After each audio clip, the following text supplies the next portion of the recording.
Welcome to a good mood and also a book club episode 23 or 24 already. Like, holy cow. Like, that's 2 dozens. Um, I'm holding up the book. Here. It's still a third left. And I'm I like the reading kinda. I like the switching of the frame to the handy. Let's just say it that way. The extension of the hands of the agency with the pointing, the merging, the rectifying is is really fruitful. Also with the dreaming, like I don't know how I didn't remember all of the stuff, but I saw a lot of useful things there, and I'm like, why haven't I framed things in that manner? Um, so kind of excited for a change. um, and one of the things that a point does, especially on a needle, right? It's an initiation. It's like it's piercing an existing territory, space, and establishing something at that space, right? Like it might be a restoration of the space itself, or it might be an attachment onto the space, whatever it is. But I was kind of caught by this idea, right? Like, what is this point, right? Like, so there's something there, and like we've talked a lot in the past about this idea that who was it? The guy that founded Constantinople. Like he just started walking with the stick to like basically show how big the city should be, and he just kept on walking, and he was like, okay, till here, and that was how the city was ought to be built, right? So there's an element of divination there, right? Because it's like, which is also interesting, because that's got brought up, right? And like you can see divination as relating to something existing that you're not seeing, right, or you're not aware of, but you can still sense. And I like I have the sense that that's the same when you put the needle in the club, right? Like you're like, yeah, I kind of hear the attachment needs to happen, or here the restoration needs to happen, and that's intuition. Um, so I don't know, like I'm trying to participate in that process, this book club. Mark. Yes, we are on 61, right? So, what I found interesting about this is again, we're sort of continuing, although I think we've expanded on the theme of, and it was RJ originally brought this up. Uh, I hope he's doing well, of showing things from different perspectives using these flat pictures. And again, this is more about the, what do I want to call it, the multi-connected aspect of the world, and that's the point of symbols, is to give you those, call them multiple ways in and multiple ways out, right? This multivariate to multivariate sort of way of reconnecting or recombining the world, right? Another word for that might be re-enchantment. And yeah, you're not re-enchanting the world, I get that. Also, we're living in individualistic times, and so the problem is people have disenchanted the world for themselves, and in doing so also for others. So um the yeah, and I liked your, dragging in Constantinople and the idea of, because that wasn't the first time that was done, right? They used to mark out the city. Um, Villages would get marked out with staves in the corners and stuff. This is not like this is standard fare, actually, because somebody has to enact the vision, And I think we're really getting to the point, because we're talking about tools and actions like spinning and weaving, and yoking, which is a constraint. We're getting to the point in the book where we're starting to get the more abstract concepts back into the pragmatic. And so that's what I'm sort of focused on here, in these next few sections, hopefully. So, Christopher. Yeah, I've put my little title here as incrementally mediated, because it's been a week of trying to get things done and not being able to do them as much as I would like anyway. So you have to account for time and not compress it too much. So that's kind of how I'm thinking about things. Danny? Yeah, I'm not really sure what to say. So, I mean, I guess the arc of I was catching up on a lot of what was discussed and sort of weaving. I was anyway. I'm catching up. I was in a period of hyper productivity. I got sick, and so I'm sort of, as I'm reading this text and hearing like when Manuel talks about like intuition and thinking about the concept of work, there are like, I think about there are like different modes and there are seasons for work. There's a difference between counting the cost of things and being efficient versus getting lost in work. And so, like when you experience like a period of maybe productivity and then a period of losing your disciplines, etc., it takes a bit of a ritual of it's to sort of revitalize or reorient what you're dedicating yourself towards. So I'm just sort of experiencing that. I'm a little bit behind on some of the content of the book, other than like the diagrams at a high level, but I guess my experience is sort of biasing the way I'm interacting with this text. Sorry, that was long-winded. Um, so, just paying attention to the cost of things and the revivification. In short, who hasn't gone? Let's see, Manuel. Castle hasn't gone. So my sort of subtitle here is tying up loose ends. I just wanted to mention quickly, I thought it was funny. My brain automatically filled in, Christopher, your subtitle is incriminatingly mediated and not incrementally, which I thought was pretty funny. But so I was like, a lot of the stuff that's been going on this week, and it's interesting because I hadn't actually bothered to touch this book until like yesterday, is that I've been tying up a lot of loose ends. And so it's one of the things that kind of comes up in this chapter is this aspect of like expressing the point and then also kind of actually finishing up something or rectifying, loose ends or unnecessary loops or that type of thing.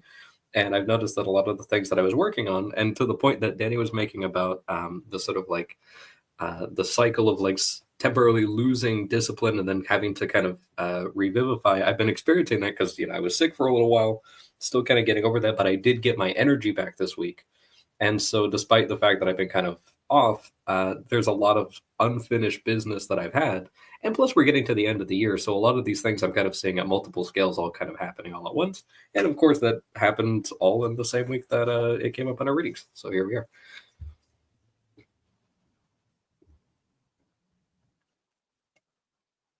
Okay. Well, let's try and tie this together.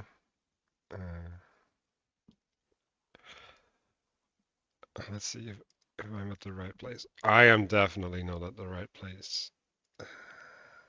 That's still not far enough. You're looking for 194. Oh, wait, sorry, 195. There. Okay. So, yeah, we're talking about the practical, but we're also talking about tools. uh, Tools are a type of clothing, right? Like they're an interface between us and the world, right? They mediate. But they mediate our agency in some manner, right? And yeah, I want to immediately go to the graph, right? So when you have a tool, right, like the tool, we like to talk about tools in Aristotelian terms, right, with the four causes, right, and one of them is the purpose, right, of the tool, of the telos of the tool, and the purpose of the tool opens up an option space, right? Like it opens up a bunch of new participation, and by the opening up of the participation, it opens up organization. um, and I think that's what we're talking about, right? And so we can abstract that, and say, well, uh, there's manners in which these spaces, well, like I guess characteristics to these spaces, right? There's the form of these spaces, and they're like in some sense like the miniature versions of God's cosmic tool. Um, so maybe we want to stand still a little bit by what we would consider like a cosmic tool. Like I think the first thing that comes to mind for me when you think about technology tools in the Aristotelian sense, and that they open up the option space, right, is that like there's a fallacy that the internet would be like a bicycle for the mind, as like Steve Jobs, is famous for saying. Like tools do open up the possibility for organization, and I think if we have a lack of wisdom, then what fills that void, we could be things that maybe are not best for us. So yeah, like I've actually been like seeing that. you don't want to be given too powerful of a tool if you can't use it, right? You could Right. hurt yourself. Yeah, I've been seeing that on the internet. They've been talking about, well, the medium is the message, right? Like they're talking about things like, well, if we create the tool, then we got created by the tool, right? And it's like, well, that's not how it works, right?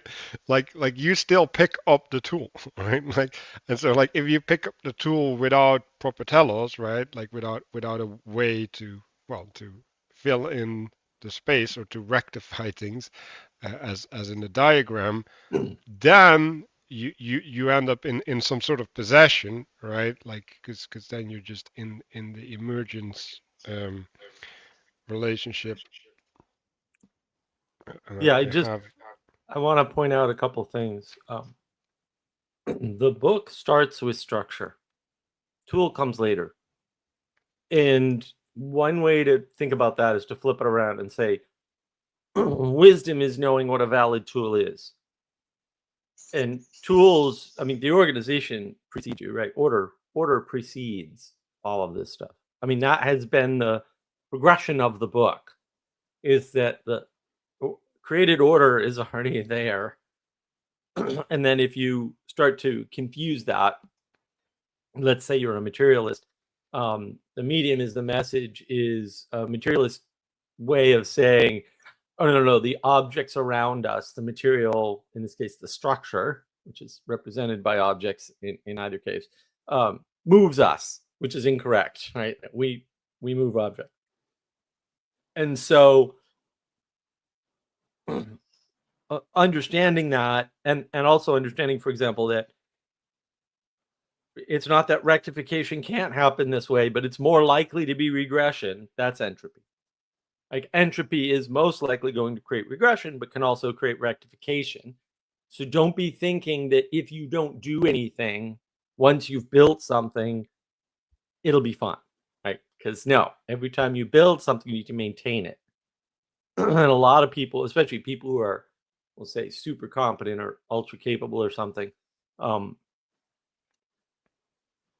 who are able to do too many things, will do too many things, but they won't be able to maintain all those things.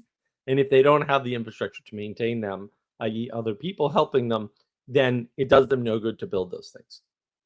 And I think that people a lot of times just miss that very important fact. It's like, oh, it's wonderful that you can build 92,000 things. Can you maintain them?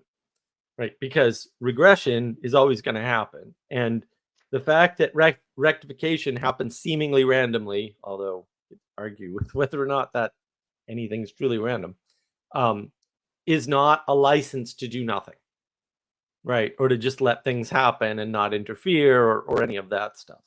So I think those are important distinctions, right? Because work matters, and work matters a lot, and thought is not work.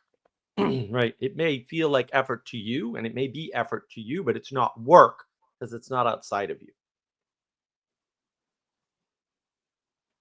Yeah, and I think I want to introduce the team that all of the tools that we're talking about, they're like really immediate in their impact in the life, right? So they participate highly. So what happens, right, is like when I look at my kitchen, I have 25 different things there, right? And so but if you live in a more simple environment, right? Like we're gonna talk about wool and weaving and clothing and pots and all of these things, right? They directly participate in your daily activities, right? Because they're in your clothing. So you're also building the world, right? The container that fills your daily life, right? So like it's more than just a tool, all right?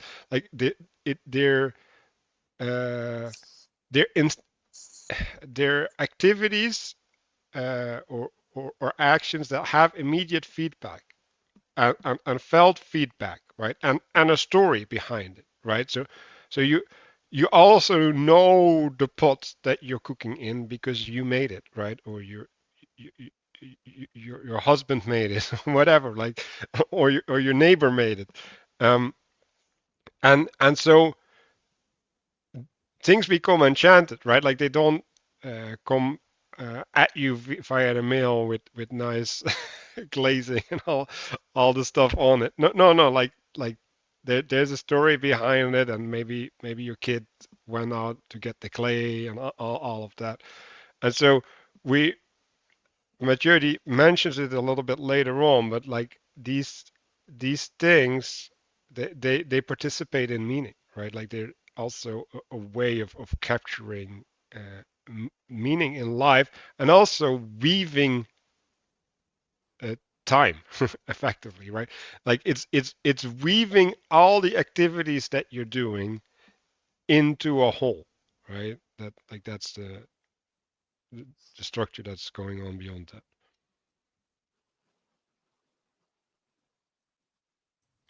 So I was thinking about this a little bit, and just kind of looking at it a bit. Something that kind of came up as I was seeing just that line there about God's cosmic tool. I just kind of went back and looked at the thing just in case for the folks at home, it's not necessarily saying that he's using like a giant pair of chopsticks or something like that to kind of put things together, but It's a pocket knife. yeah.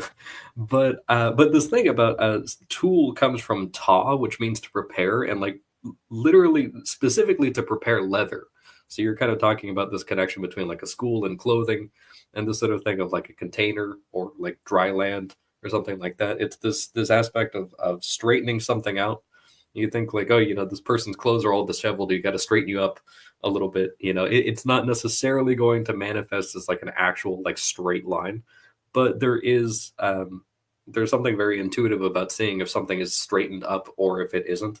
And so if you're seeing just kind of like setting up stability as such as the means of preparation that he's using, and then just kind of seeing that happen with both like him providing the garments of skin to Adam and Eve, but also the actual like setting up the containers for the entire universe at the different scales as well.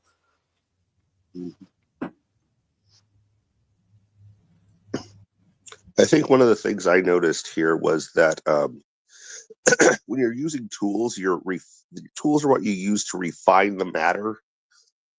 And what you do, you have like in this picture, you have a little like the stuff underwater there, and you put it, above water towards this point. You use tools to do that, and you've refined the matter towards this point. You haven't just you're not just rearranging it. which is a thing that people tend to talk like they're doing when they're trying to build or organize something. They think let's rearrange this way, but what you're doing, you're moving towards the point, the final cause, the telos, you're refining matter towards that point. No way. The image kind of came up for me as you were saying that of kind of, I don't know if you've ever done like a tie-dye shirt. It's been many years since I've done that, but just this kind of thing of, you know, you put it in a certain way and you express it into a point as you're doing these things. If you were just dunking the entire white shirt into all of that, into all of those colors, you would just get like a brown gray shirt. Like it would just be just like an ugly sort of thing. So you do have to be intentional about how you're applying the pattern, and you're not just putting it in flat or randomly. Like you actually do have to straighten it out in order to start to apply those things.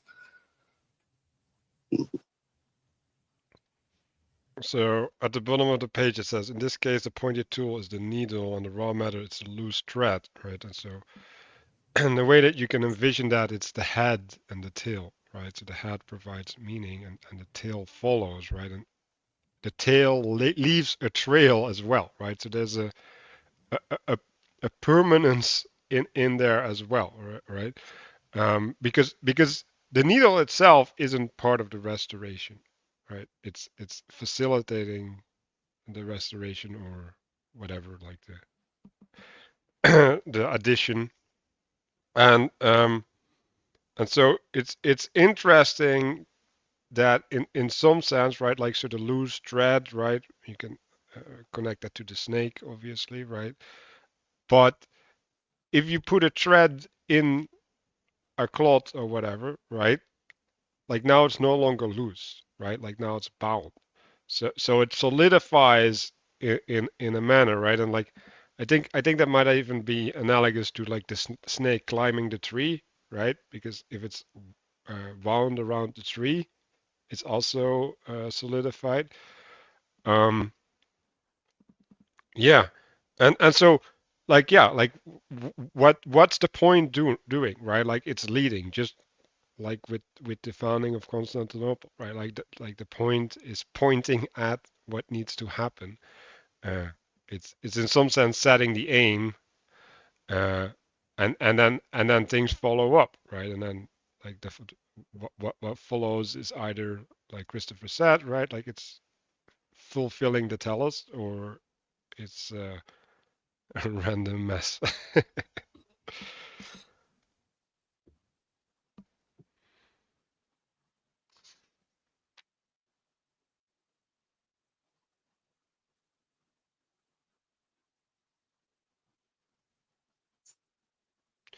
Okay, let's go to the next page.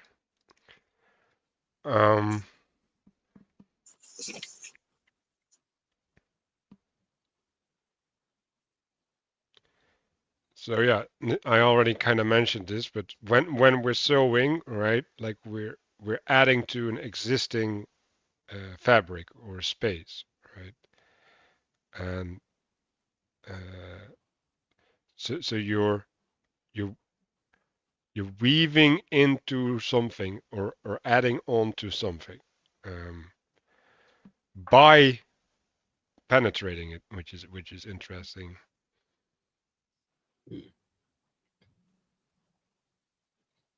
I like what he mentions at the very top of the page, that the miniature axis can be both a needle but also a pair of needles. So you can have, and then he says that it's a symbol of focusing power to distribute a point. So I just thought it was a nice little mention there, that you can have multiple like, you know, I don't want to say axes, because then that kind of implies like, oh, then you've got like the axle and all these different things, but you can have the same sort of manifestation of the axis happening in multiple instances, all focusing to distribute a point as well. That sort of thing just kind of calls to mind like the cherubim on the tabernacle, but also just kind of like, you know, you get multiple people kind of agreeing on the same thing and working together on something to express the point.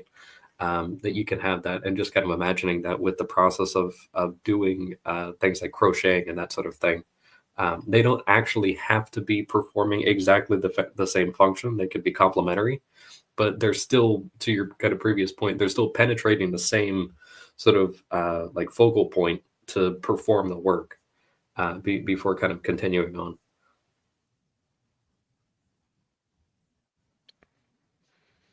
Yeah, so when you're sewing, you're getting like a specific point, a specific interaction, but then he goes further about knitting, and he's talking about the knot, right? And knots don't really have a center, right? Like they're like gathering around something, right? So they're holding a point or something, or they're around a point, but they're not themselves a point.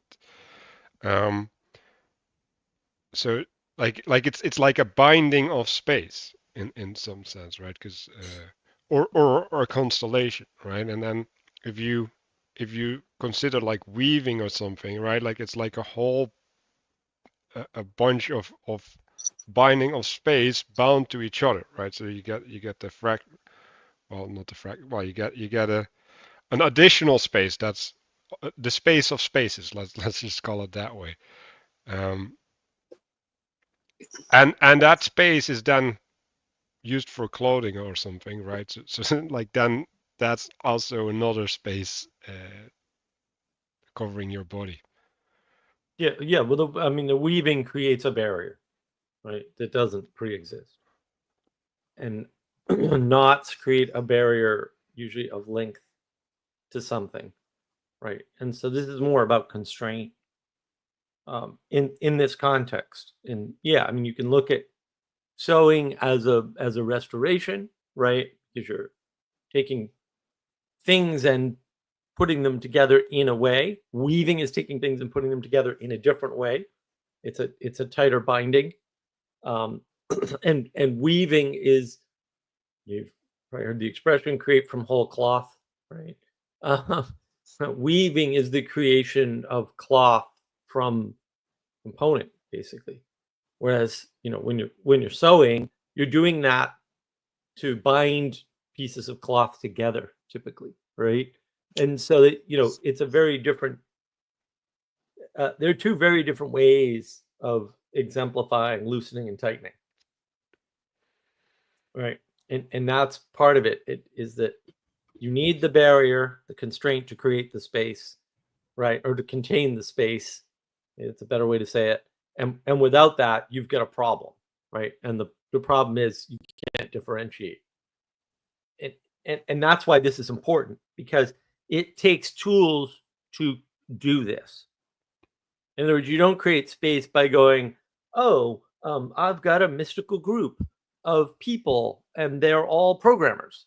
And it's like, but that doesn't work, right? You have to have constraints and lines of delineation. It will say are able to be discerned by other people. That's why you can't just say you're part of a group. That doesn't. You can't say, "Oh, I'm part of the Illuminati because I said so," which is a famous joke among conspiracy theorists. If maybe you don't know that, but it is.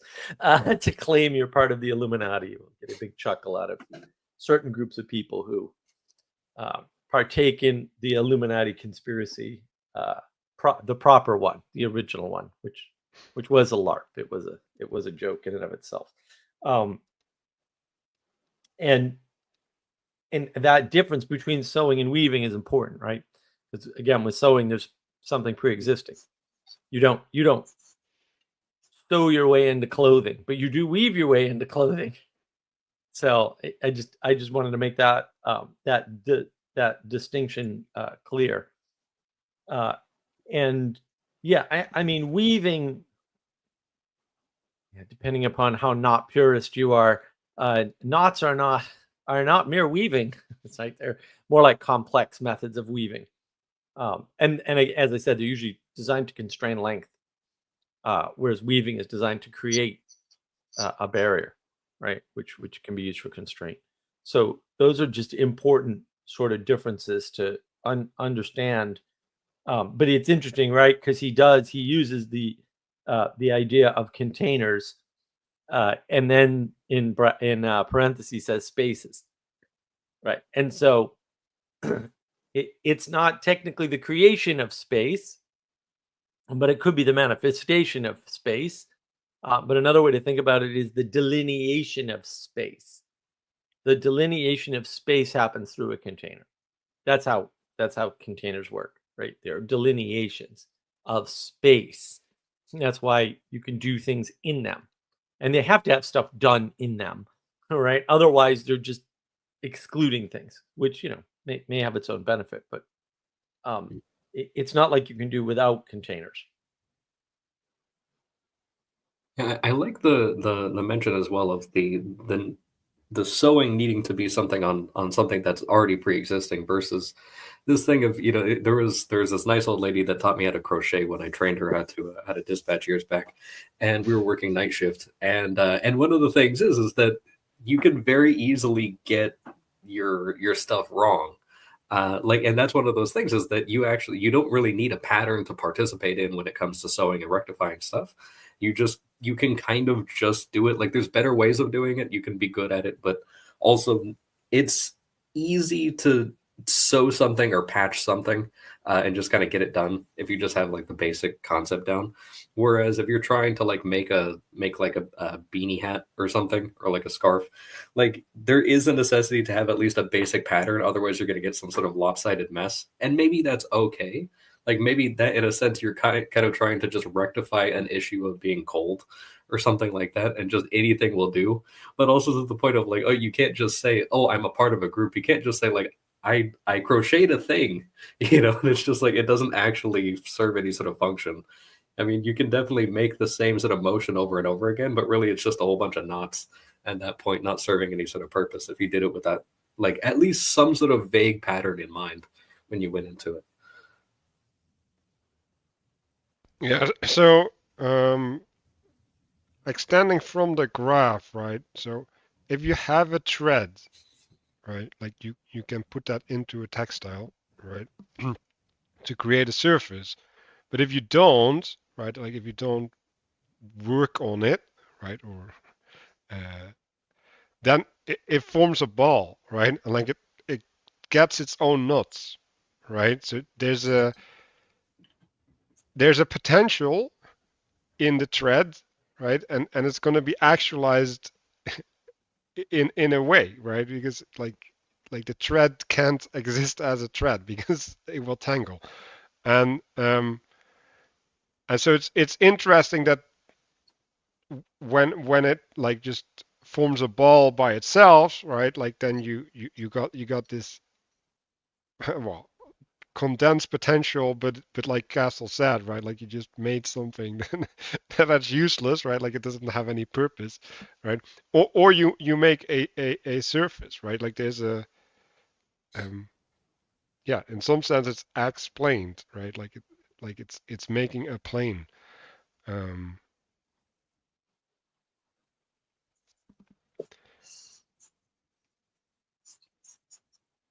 and thereby it's also instantiated, right, like so the potential gets a specific form, an instance.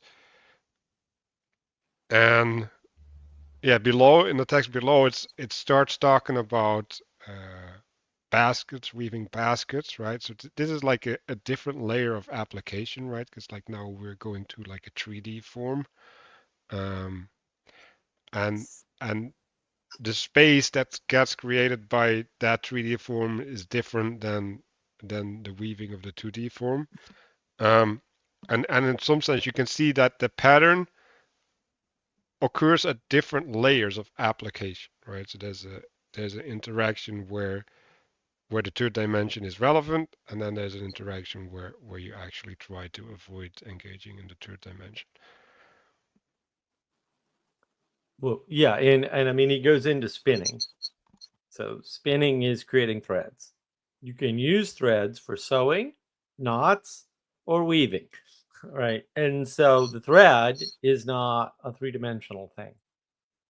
The thread is that smaller thing from which you create the larger things. right? Which then create larger things.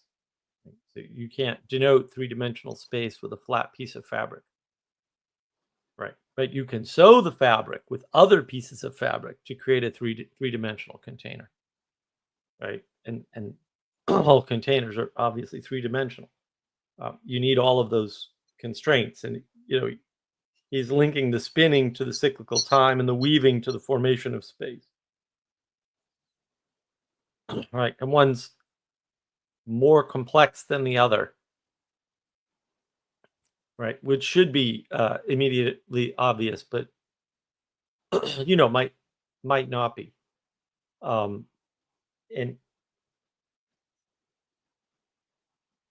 yet, I think Mitchell's commenting on my channel. Yeah, you don't have to weave with thread. There's other you can weave leaves and bamboo and other items as well. So that is part of creation of space, but the spinning is part of the creation of cyclical time, because it goes on in some sense, right, in a linear fashion.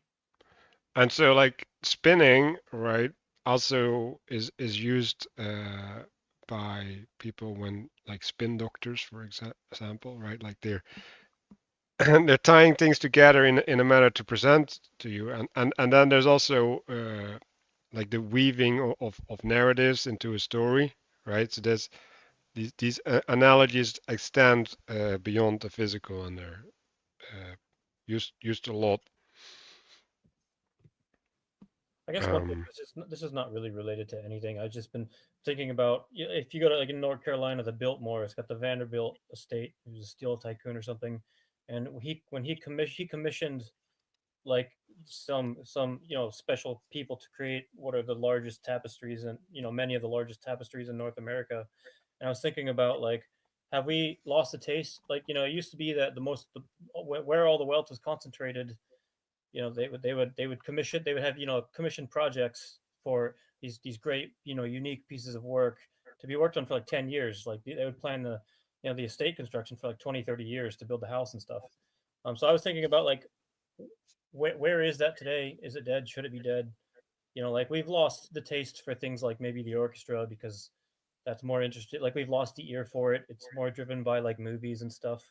It's been influenced in different ways. But like, if you think about, is that just an aristocratic taste that like, or has art just moved on, or is that I don't know what to make of that. But it was just sort of an observation that that was only the late 1800s maybe, and I'm just kind of thinking about, like, what is that as a category? Anyway. Yeah, I mean, Danny, it's a good point. I mean, it is totally related. When you lose the poetic way of informing the world, you don't understand the importance or the beauty or the truth or the goodness of weaving. And Vanderbilt wasn't steel; he was shipping and later railroads. But interesting story. Man who built America on History Channel. A great series. What more broadly, what they were doing, and I haven't been to the Biltmore yet. I gotta go, but I've been to the ones up in New England, obviously. The cottages in Rhode Island, the little summer homes. They used them for 3 months a year. Gorgeous. I mean, they're insanely gorgeous, right? But what were they doing? So a lot of that stuff, and if you get up to Boston, the best place to see it is Boston. When you go to the Isabella Stewart Gardner Museum, you can go down to Newport, Rhode Island, and see the cottages if you want. And there's other places. There's a couple of other houses here and there. There's only a couple down south. Biltmore is one of them, right? They were importing things from Europe. And by things, I mean people. Right? They were importing physical objects and craftsmanship from the, quote, old world to the new world to create what came to be known as the nouveau riche, right? Which was there to exemplify, and the Puritans would have been upset. I lived amongst them to some extent. I'm French, damn it. We're not Puritans. They were iconoclasts. So they were, everybody dresses the same. Nobody shows their wealth. I mean, in New England, even now, you up to New England, it's very hard to tell who's wealthy.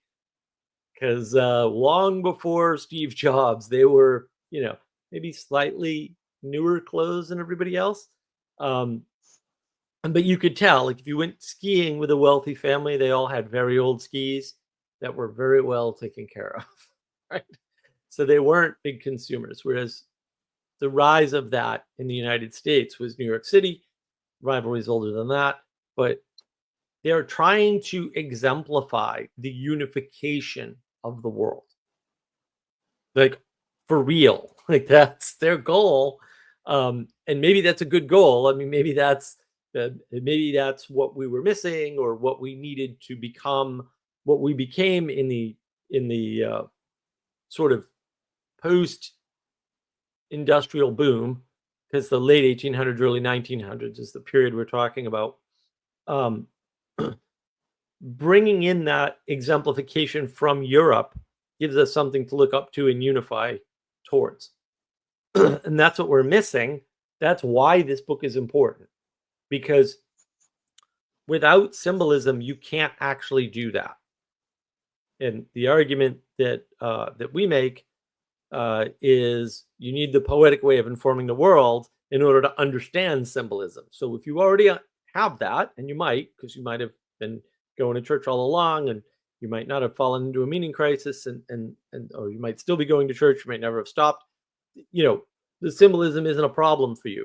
But if you didn't have that, or you didn't have enough symbolism, or whatever, you didn't have enough church, or you were out of it for too long, you might have lost the skill of poetically informing the world, which allows you to weave together, sew together, and knot together the world at all layers of reality, right? Because again, this scales, this is all scaling up and down in the so-called vertical causality space.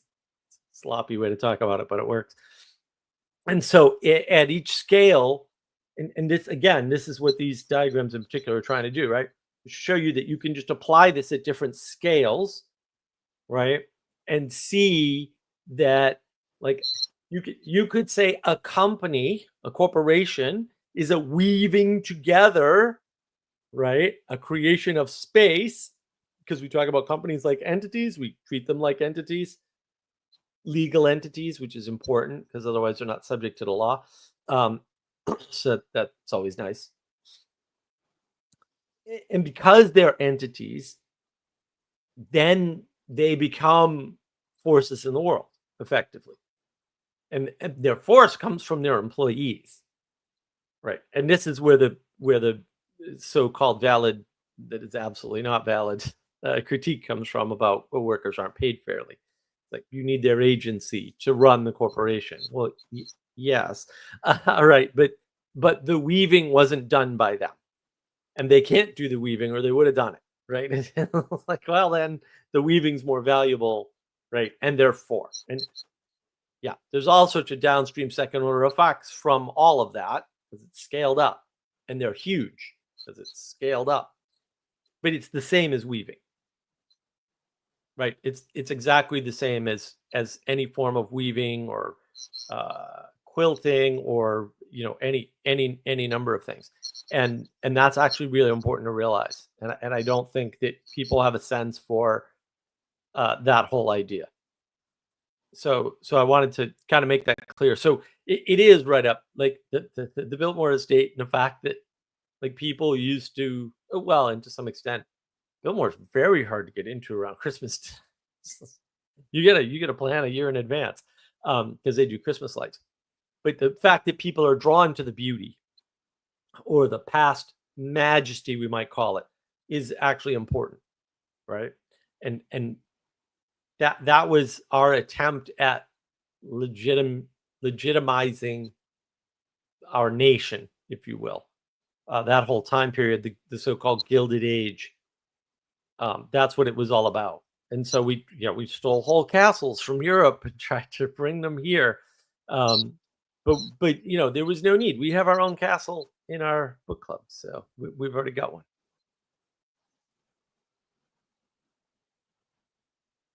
So I went to Dublin University, and they have like a library there where they have a massive what's it called, tapestry. That's the word.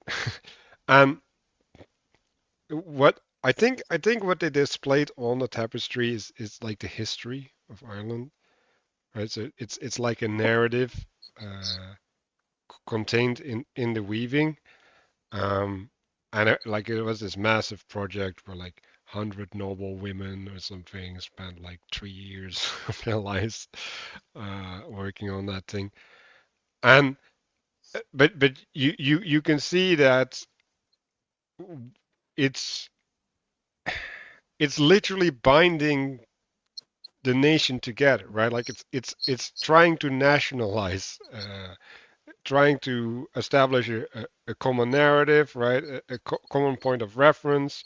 Um, and so like if you want to say, well, isn't art doing that anymore? Like, well, no. Like most modern or postmodern art can't deal with narrative, right? Because like that be an imposition, right? Because if you establish a narrative, then everybody has to conform to the narrative, right? And then you offend people. Um, so yeah, like I think you could say maybe movies nowadays, right? Like they're trying to take things from culture and weave them together into a narrative, so that like we can kind of as a collective take stock of where we are and have a common point of reference. But yeah, that's been a disaster. So yeah.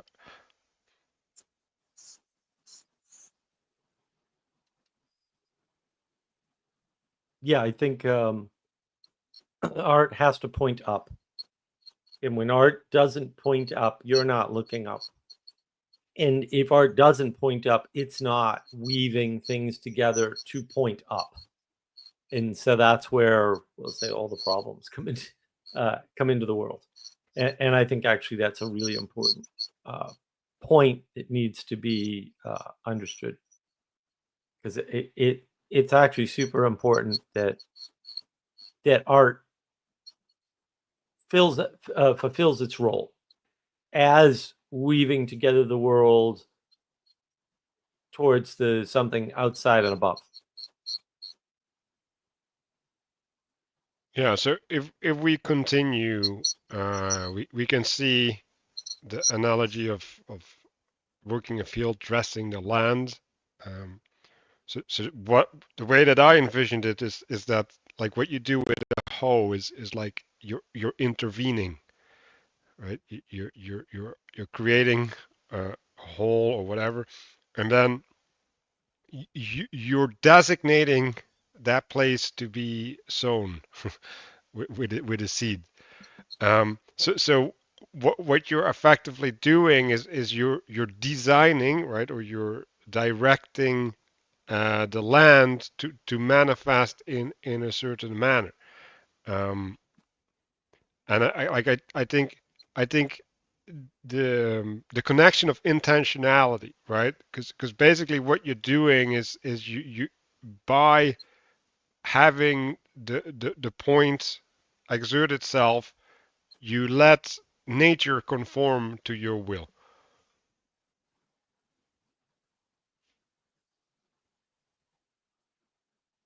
And at the bottom of the page, it's talking about dual purposes, which I really like. But the fact that a knot binds things, but also prevents things from being entangled at the same time, right? So there's, it's interesting that you can look at the two directionalities, right? So like when you make a field, right, around the city, you don't have a tree line, right? So you have far sight, like stuff like that. Like there's dual purposes in these things. Like the absence of certain things is also has a use. Let's just say it that But yeah, and it's important to recognize that things that are not ordered will tend to fall to chaos. And that's really, what's, part of what you were talking about, right? Like, if you don't order the things, they'll fall to chaos. Like a single thread dropped on the floor will tend toward knotting itself in a random fashion that will annoy and possibly frustrate you for a long time to come. And that's why it's actually important to, if you've ever been to a water-powered mill, and if you haven't, there's plenty in Lowell. You just go to the museums there. It's important to do that process continuously, right? Because then you just come out with a super fast, efficient garment, run totally on water, and the threads never get like lost, or they never become a problem, because you can do all the spinning and weaving as one continuous set of processes and not risk that. I mean, you don't have to do it that way, right? You can spin it, put it on a spool, and then use it to weave, right? That's how it used to be done. But you have to order it after you spin it. Otherwise, again, you drop the thread, it'll tangle naturally. That's entropy.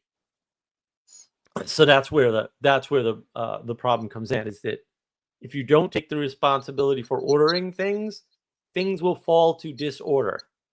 And to Danny's earlier point, when you don't exemplify what good order looks like, say by having art that points up towards the highest, and maybe you have to steal that from Europe because there's too many iconoclasts in your country, then you do that. Like, that's what you do. That is actually the correct answer. And yeah, I mean, look, everybody can't participate in that, but everybody doesn't have to participate directly in it. Everyone has a role in the hierarchy to play.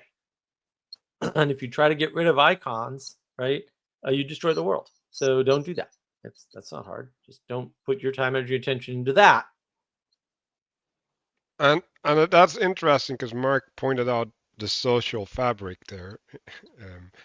Because if you see that there's a bunch of people that have a point of contact with the meaning, right, it gets woven into the social fabric because it becomes a part of common parlance, right? So like you can see it happen on Twitter, right, or X. Like there's things start entering the zeitgeist, and even if you don't have direct contact, you still get exposed like indirectly and start adopting certain behavioral patterns because that's just the way that the spirit is flowing. Yeah, so I think it's also important to realize that when you let a thread fall, it kind of doesn't tangle. It tangles when you pick it up. It's like there's a rebellion to participation in there somewhere. Yeah, and I think that people misuse this idea of social fabric, right? Fabric is something that's woven together. The things that affect you that are not ordered are not part of a fabric, right? In other words, you can't have the thread and have it in a state of not ordered because you don't want a hierarchy, or you like to rebel, or you don't want a constraint, and also not chaotic, right? Like, there's a trade-off there. And when you don't recognize that, and when you don't recognize that if that thread exists in the world, and the fact that it's not your thread doesn't mean that it's okay if it's disordered. That's actually the opposite of how it works. Like, it actually matters that every thread is ordered. Because if they're not, there's no social fabric. And when there's no social fabric, there's no container. There's no way of telling where you are in the world, hence the meaning crisis, right? There's also no way of having a quality relationship with people because you don't know how far away from them you are, right? And so the fact that you're in a world and that you affect the world and the world affects you is irrelevant to whether or not there's a social fabric. Like, that's going to happen, fabric or no. If you have a social fabric to help you with that fact, then you live in a better world. And when that social fabric breaks down, like it does on places like X, inevitably, by the way, there's technical reasons for that, mathematical models that show this, then you're still affected. And even the people who have a social fabric are affected, right? That's kind of like if you have an uncle who's a drug addict, that affects the whole family, like it or not, right? Like that impact isn't going away. Even if they're not part of the family, their absence affects the family. There's no way around the connectedness. So the question is, you put in the responsibility, the time, energy, and attention to get people to recognize that they need to be responsible for the fabric, right?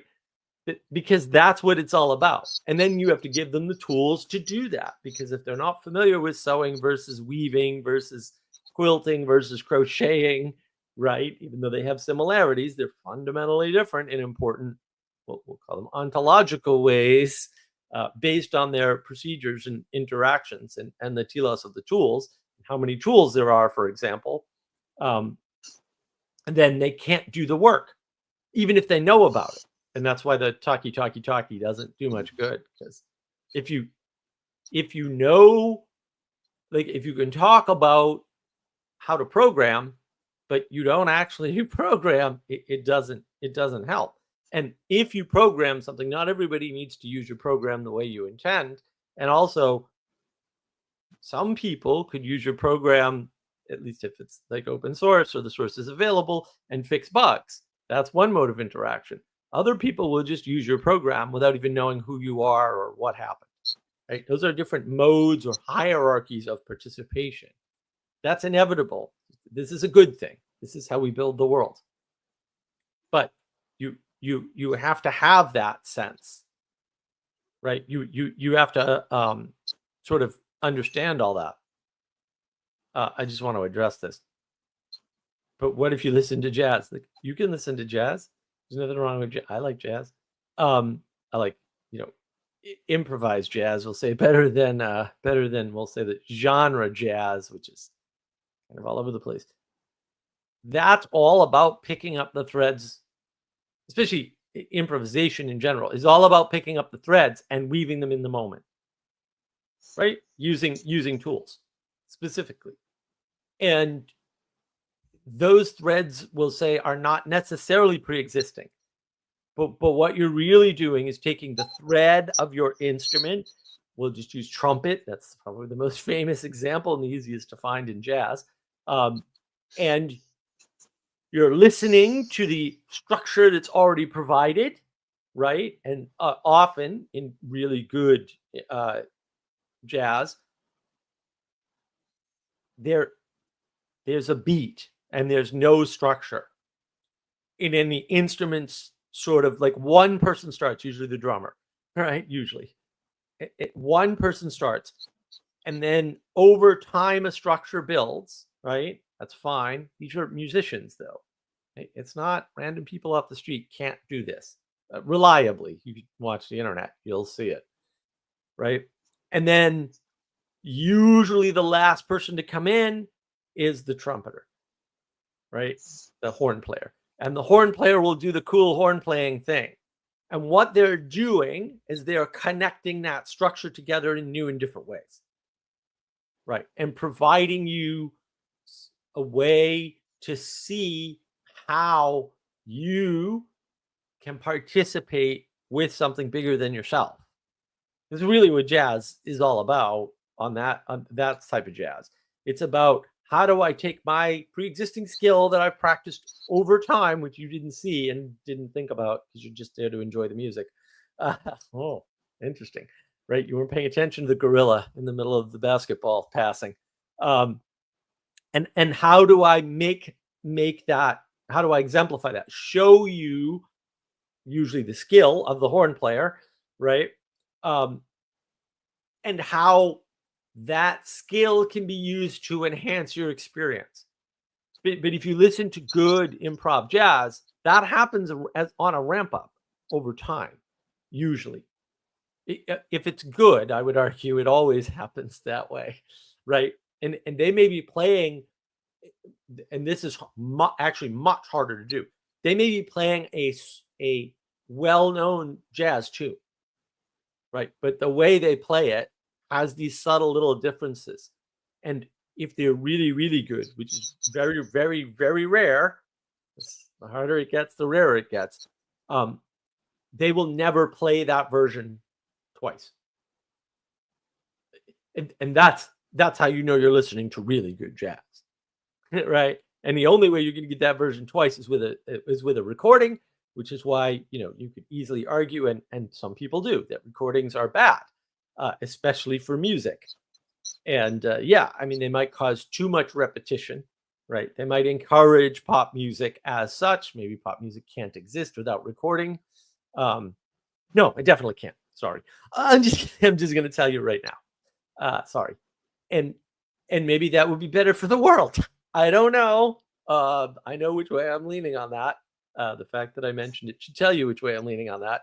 So the idea of forcing a participation in the moment, and in some ways the rise of jazz improv music as such is all about trying to regain what we already had, which was skills in participating in events as they happen, right?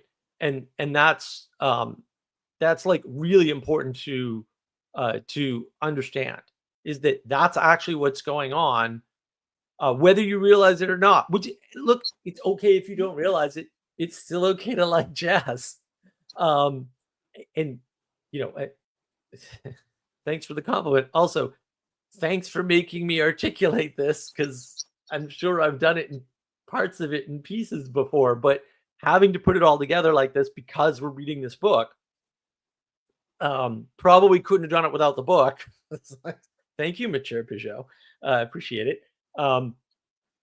That's what this book is about. The ability to start seeing things at that level and tying them together at that level, right? Because they're not simple, and it's okay if you don't understand them, right? Like, you can participate in things you don't understand.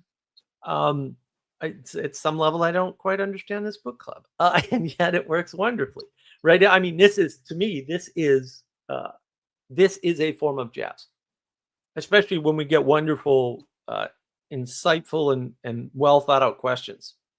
So keep those coming, and we'll do our best to kind of answer them.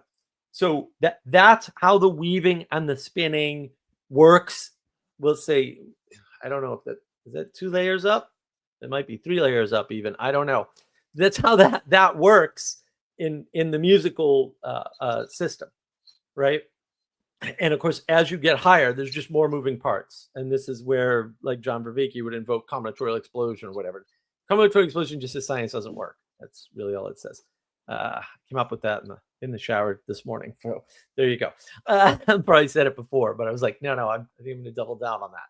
And yeah, you can't, in other words, you can't map it to the math anymore. The math gets too complex and you just can't do it. And that's an amazing thing, that, like, you can't map jazz to math, and yet you can appreciate jazz without understanding any of what I just described is going on, right? But that weaving together, it's also why people like live music. It's not the only reason. There's lots of reasons to like live music. I don't really like live music. It's too many people, but I like small clubs where people play jazz, improv jazz. But that whole idea, like, it just gets more and more. There's more and more moving parts.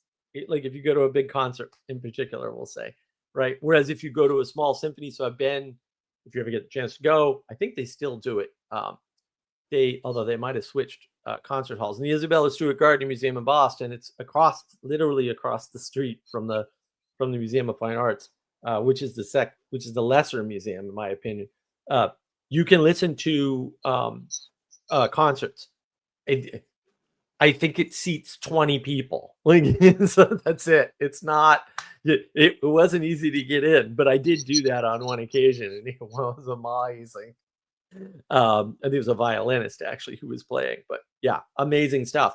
And that's a very different experience from going to a big stadium concert, or like I just saw ELO recently on their farewell tour. Very different experience. Don't go to Boston for concerts. Go to Madison Square Garden, get in quicker. Yeah. So but that's what this book is about, is figuring, like, being able for you to appreciate that, even if you can't, we'll say, articulate it or understand it or, appreciate it fully, that's okay. But being able to appreciate that there is a majesty to the world, because there is an ordering that pre-existed you that you can experience and participate in. So I want to, Cassie, you want to go in or? Well, I have a few things that I was just going to add in, but I don't know if I should go first or not. Well, I want to focus at the social fabric for a second, right? So you can see like a fabric that would be in the army, for example, right? Like if you pull on a thread in the army, you get a unified, coherent response, right? And everybody will take the same position towards you, or the same relationship towards you, because they're unified, right? But like if you pull on a thread on Twitter, right? Like everybody who's drawn their lines, right? They're not all confused, right? And then you get bickering and infighting and all of these issues, because the thing that they thought they shared like got destroyed effectively by pulling on it. And you can look at James Lindley trying to weaponize that, right? It's like, well, I'm just going to do this hoax, right? And then I'm just going to, like, well, we'll get into it, show everybody's naked, right? Because I know what they were going to react like or something. It's like, yeah. At a certain point, right? Like when you're trying to play these games, it becomes stupid, right? Because like I've been saying that James Lindy is fighting phantoms, right? Because like when you see a thread and you see people relate to that thread and say like that's one thing or something, right? Like they're unified. Now you're inferring the fabric that just isn't there, right? And then you pull it, and it's like, well, like, okay, like a bunch of things happened, but like nobody cared but you. I guess that's that's the point.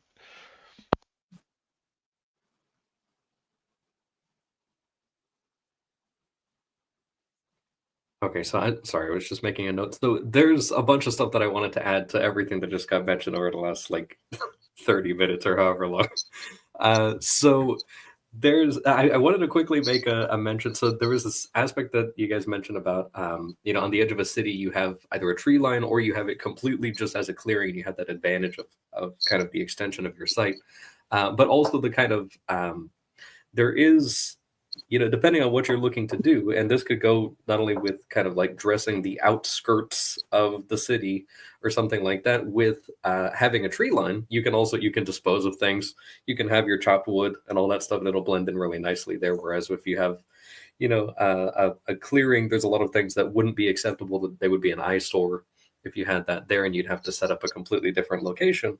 But I was thinking about that with respect to like a person's clothes. So this thing of like being more identifiable by having a clearing on your clothes. Like a lot of times I wear just plain colors most of the time.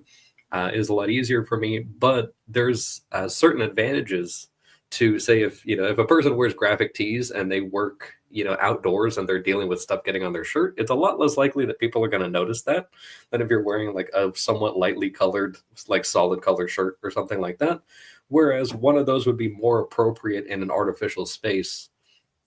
Say if you're showing up for a meeting or something like that, or you're going to lunch with somebody, it's a lot less likely, the more refined or artificial that space is, that you would want more unusual designs on you.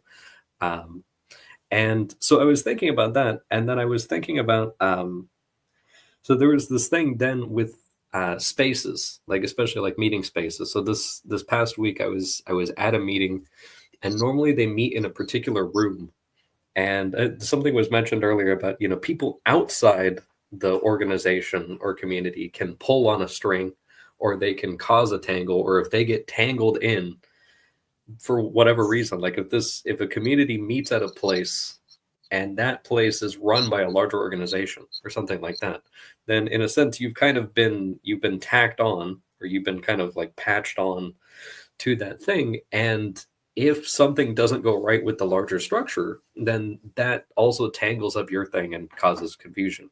Or if someone in that larger structure starts to pull at a particular string, then they can start kind of unraveling your thing. And I saw that explicitly this week, where normally this group meets in a specific room of this building, and they had pretty much reserved the same room on the same time, same day of every week for the entire year. And they did that, a year in advance and everything. And then they were told, no, you don't have it reserved.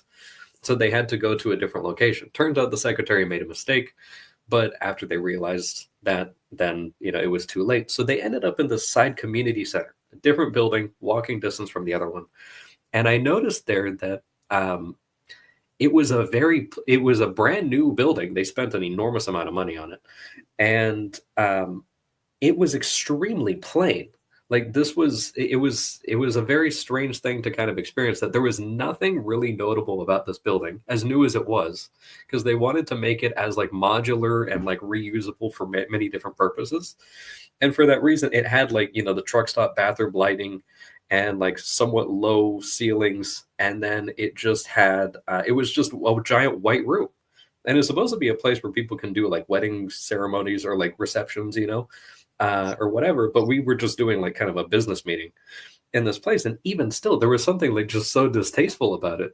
And I think that itself, it was interesting to me, because as plain as everything was, you could kind of see the inconsistencies or impurities by just how plain it was.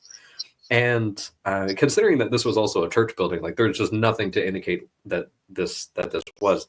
And but then the fact that there was a lot of strings that had been getting pulled these last few weeks by outside people within the overarching organization, who had been kind of like plucking at certain stuff that wasn't really their business to, and that actually created some infighting. I actually raised voices and cursing, and I was like, this is amazing. It's actually playing out in real time, like 10 feet in front of me. And it was important. They worked through it more or less, probably to be continued. But the point is, it's like all of this stuff of the unraveling or untangling or people pulling on threads they shouldn't was happening like right in front of me this week. So that was a cool thing socially. And then I just wanted to add to the jazz thing. I 100% agree. This book club is a jazz book club. That's like, even with the setting up the intentions at the beginning, and then we all go like after all that stuff, there was as a team, I haven't played in forever, but I would play alto saxophone, and there was this chance I had as a teenager with a bunch of other teenagers where we went to a place where the jazz band from a place called Preservation Hall in New Orleans came over, and there's all these like really old jazz players that were extremely talented.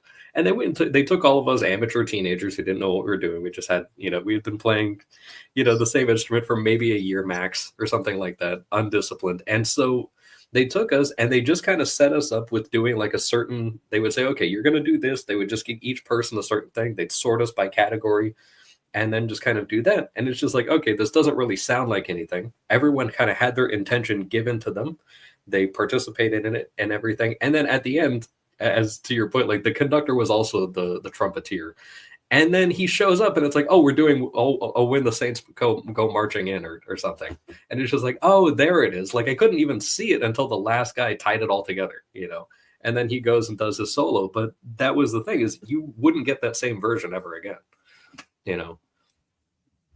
So, but also the space for that event was it was very clearly a musical space. So that was another thing too. Like, I don't think it would have worked if they didn't have something to really show you like, hey, this entire place is built for this.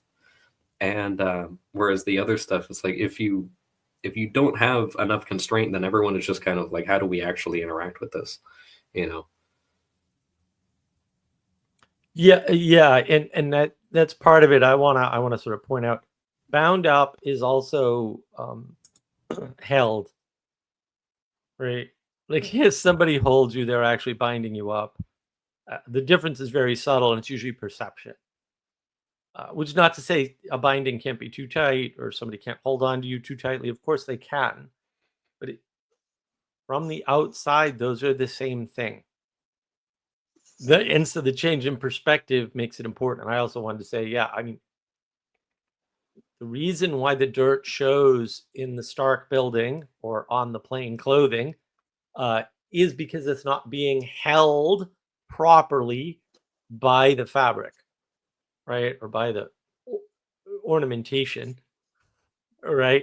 Which allows for some camouflage of imperfection. In fact, crown molding. What's that about? Oh yeah, you're hiding the imperfection of the seam of the wall and the ceiling. It's actually what it's for. and so like you that weaving, that intricacy is what helps to hide perfection both behind it and on in front of it, right? Because this is what it's all about. And when you don't have that higher social fabric to hold your society together, you get very bad results. You can just look around, right? You get strange effects, unknown drones from an unknown place, which is impossible. So someone's lying about something, right? But then they're allowed to lie, right? You get people not being held accountable for any number of crimes, client lists not being released, right? You get OnlyFans people claiming they're not prostitutes because porn somehow is suddenly not prostitution, which of course is silly, right? These are all holes in a fabric, right? Or the absence of a fabric that's not sort of holding things together anymore. So I want to extend on the binding, right? So you have handcuffs, you have wedding rings, you have bracelets, right?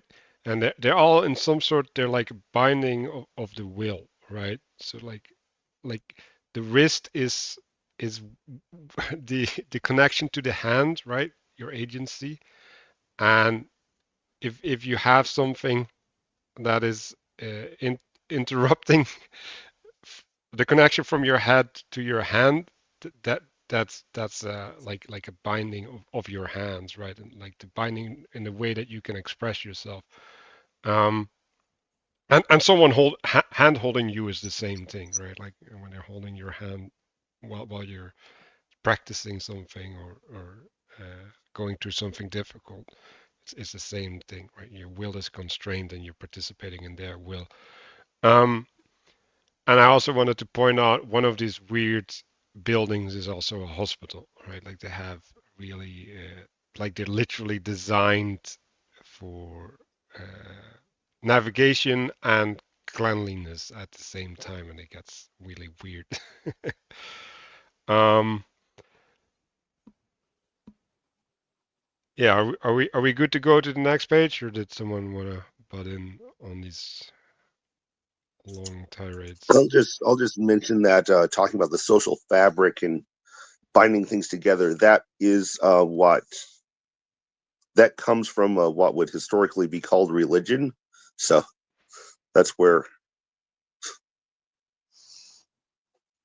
Yeah, that's a good point. Yeah, if you want a short form definition of religion, it is the thing that creates the social fabric by allowing a contrast for virtues and values and the lack thereof. We'll say, right? Like can't have nice things without that. The only other point I want to add is that he does talk about constraining raw matter to support a definite point, seed. Right. Instead of its own wild expressions.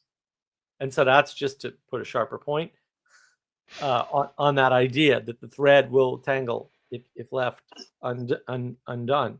And therefore the point, and also the fact that the point and the seed are related and important concepts in this whole thing. So don't be thinking that emergence is good and you just start spinning away and that'll work. You still need the needles. And if somebody tells you there aren't needles, right? If somebody tells you there's a leaderless group, that's not a configuration that exists in this world, right? The groups may form leaderlessly, but they don't stay leaderless for long, right? And then, there's a transition period. Yeah, it's shorter than you think, right? And if you try to have a leaderless group, on average, and this has been proven experimentally for the sciencey minded, the most psychotic people will take over. Yeah, it's just almost inevitable, right? In other words, the most chaotic people will take over. In other words, the tendency from emergence, right, is still not to tighten. It's not rectification. It's not building. It's destruction and chaos and regression and loosening. So that's why mob mentality and mob rules and things like that tend to result in violence, right? So I just wanted to tie that together, just so you can see at all layers how these principles hold, and they're 100% at all the, say, fractal layers of reality. Thanks for pointing that out, although you kept on going too long, so my pun fell flat. Some good points, guys. If I can make one more point, Manuel, would you mind showing the diagram on page 194, actually? I know we're actually going backwards, but so just this aspect of the point and the seed being connected at the different fractal layers, which Mark just said, just that diagram just flashed in my mind. Just for the folks at home. Yeah, and so the seed is like the birthing of a new space, effectively. So I did want to. Oh, we're going too fast. I did want to point out this idea of the Socratic method. I think, but don't hold me to this. I think technically the Socratic method is there to get to the heart of the matter, not to point out flaws. So, because that's basically what you're saying when you say, well, I'm using the Socratic method to point out flaws. That's bad faith, right? If you're in good faith, you're like, no, like we want to see what it's actually about. Right. The modern, so-called modern, the more recent idea about what Socrates was doing is wrapped up somehow in Immanuel Kant, who no one should listen to anyway. And this idea of critique and critique of critique, which is a good hint that you're down the wrong path when you use the word to define the word, or you use the word twice to define something new. That's always a sign that everything's already off the rails, right? And I have a video on this on navigating patterns, right? This idea of cynical skepticism. That is not what Socrates ever did. If somebody tells you that, run away from them. Be polite, be kind. Don't listen to anything they're saying, though. Run away. That's not what was happening there. And that's actually really important to understand the difference between exploration and critique. To explore something is to, so like I could go to Castle and I could say, sounds like you know about jazz. Tell me about jazz. And I could just ask him questions over and over again. Tell me about your playing. Tell me about your experience. Tell me about, right? And just to dig in. That's not a critique. Like, all questions are not critiques, right? Or I could go to Castle and say, you said you volunteered at the aquarium, but did you? Right? And that's an accusation, which people also mistake for a critique, right? And it's an implicit accusation, so it's sneaky, right? And so we don't see the hierarchy and the distinction in different types of questioning, and we just sort of reduce them all to Socratic method, which is not correct. Not all questions are the sorts of questions that Socrates asked. So yeah, just beware of the cynical skepticism, because it plays on your ego and makes you think like, I can question this person about this thing because I read about it in a book. And it's like, no, I mean, there's certain people that they know they've been doing it long enough. Your ideas about this are, going to be wrong. So let's put on the yoke. So the yoke is interesting, right? Because like it's set here at the top, right? But usually someone is steering the yoke, right? So there's a wheel above there, right? So and the insight I had is like the yoke is like the taming of wild energy, right? So we're all these processes that we're talking about, right? We're taking something from nature and then we're binding it to a purpose, right? And so in some sense, what is it? Well, the potential that is in nature is driven to a point, and I think Christopher pointed that out. Like the telos, right? And then the tool, in some sense, is serving you in being able to center that energy. Yeah, and also a yoke is explicitly a constraint. And the advantage to a constraint, and if you've yoked an animal, you'll actually know this. The advantage to a constraint is that the animal now knows that the mode of participation in the world is changing because there is a focus, there is a thing to be done. You can see this in horses too. If you put a saddle on them, they immediately change how they operate in the world, right? And they're like, oh, we're going to do something. And from the horse's perspective, they probably don't know what they're going to do, right? I think if you're just going on a random ride, for example, and that's exciting to them, like, oh, I don't know where we're going, but I get to run around. And I don't get to pick the speed, but who knows what that'll lead to, right? Because it's comforting sometimes to have somebody else make the decisions, right? Because you get decision fatigue is a real thing.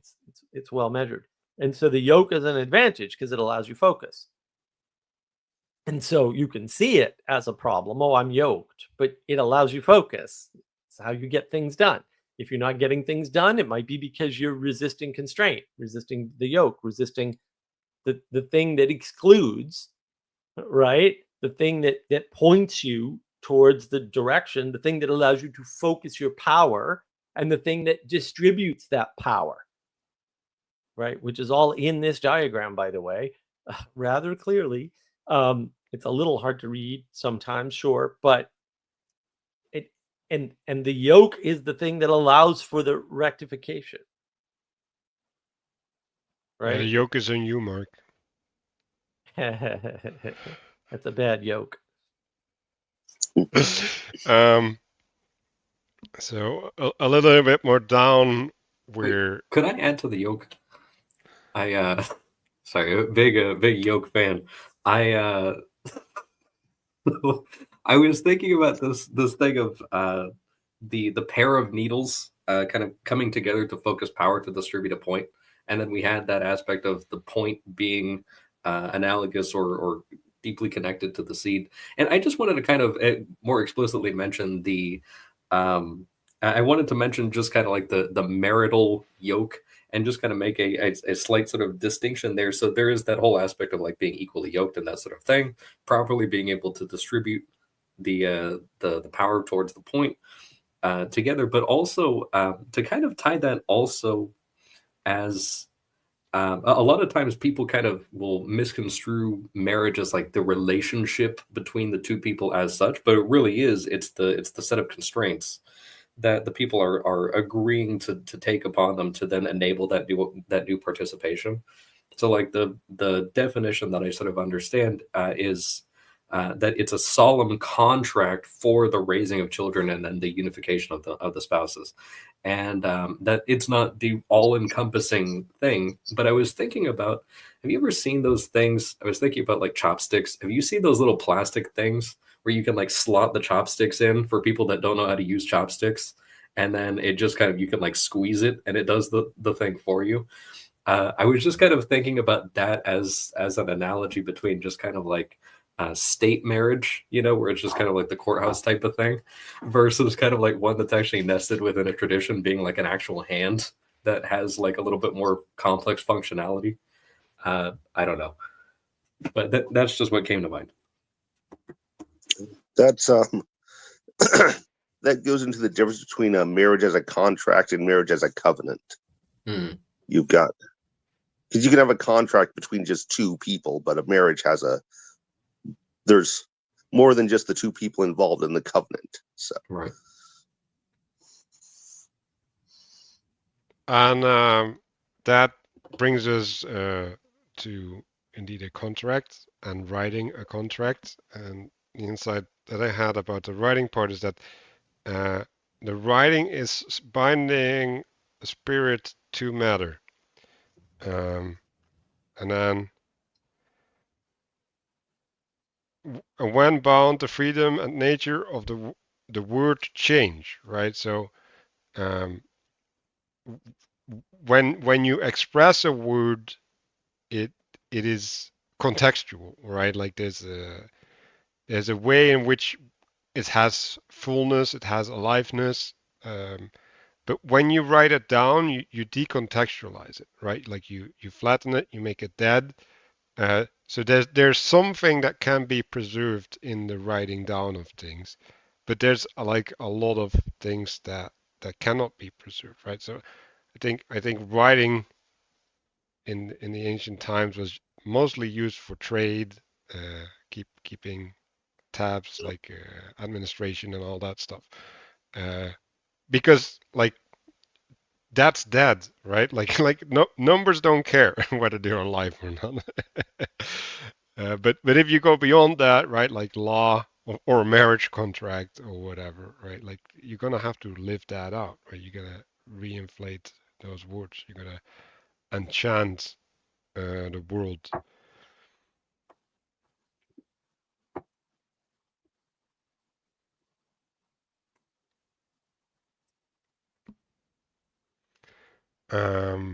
Bringing it back down to the bottom of the page, it's like it says, these tools impose the rational patterns of space onto raw matter, right? So we're back to the constraint thing that Mark was pointing out, right? And through the constraint, the matter gets imbued with meaning and is able to participate at a different level.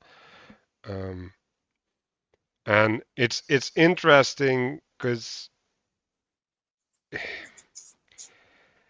they're talking about vessels, right? Like even writing is putting something in a vessel over time, right? Like it's being held, and the definition that I came up with for vessel is that they are spaces with set rules.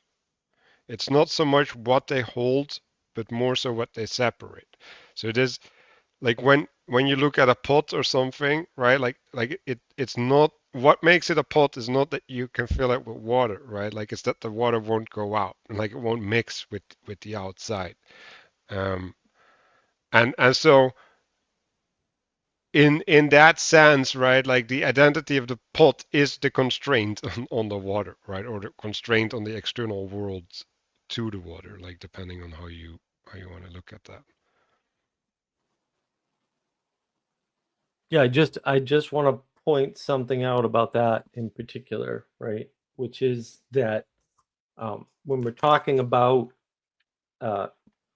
tools imposing rational patterns of space onto raw matter, one of the ways to think about the self-help movement, even, throw Jordan Peterson in here with 12 Rules for Life and stuff, is those are tools, right, for basically imposing rational patterns onto your thoughts.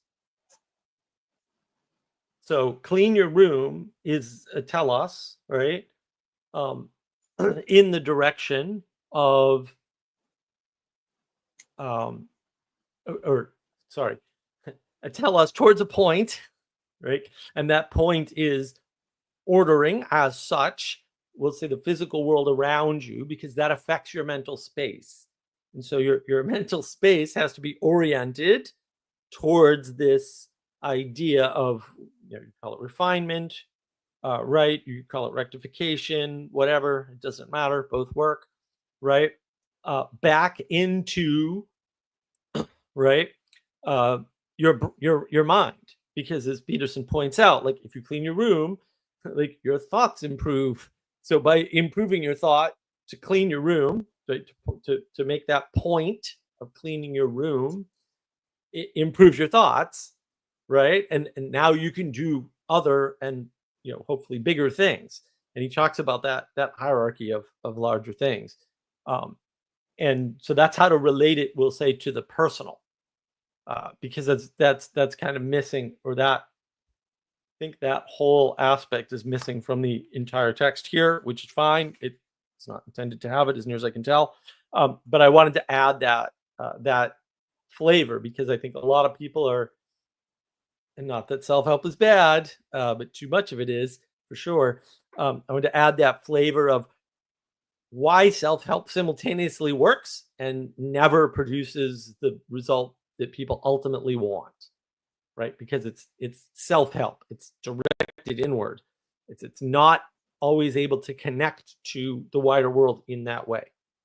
And every once in a while it does for some people, right? But really you want to have a top-down and emanation first approach, right? You want to start with creation and connect in that way instead, which is not to say, you don't employ, we'll say, self-help. I mean, clean your damn room. Yes, it works. All right. But know that these other larger connected tools, right? Know how that pattern of clean your room also applies to everything we're saying here, because those are the next steps. It's not step 1, step 2, step 3 in a staircase fashion, the way, say, Peterson talks about it, right? There's this multi-connectedness that comes onto the scene very early on, and then you need to develop that poetic way of informing the world in order to do that with the symbolism.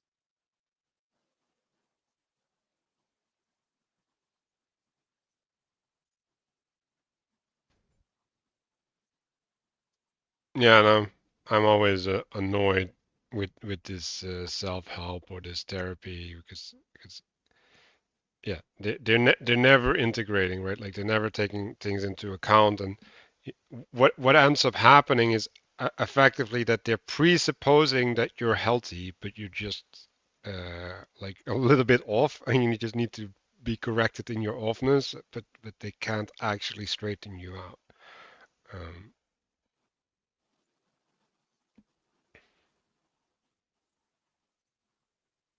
Are we good on this page?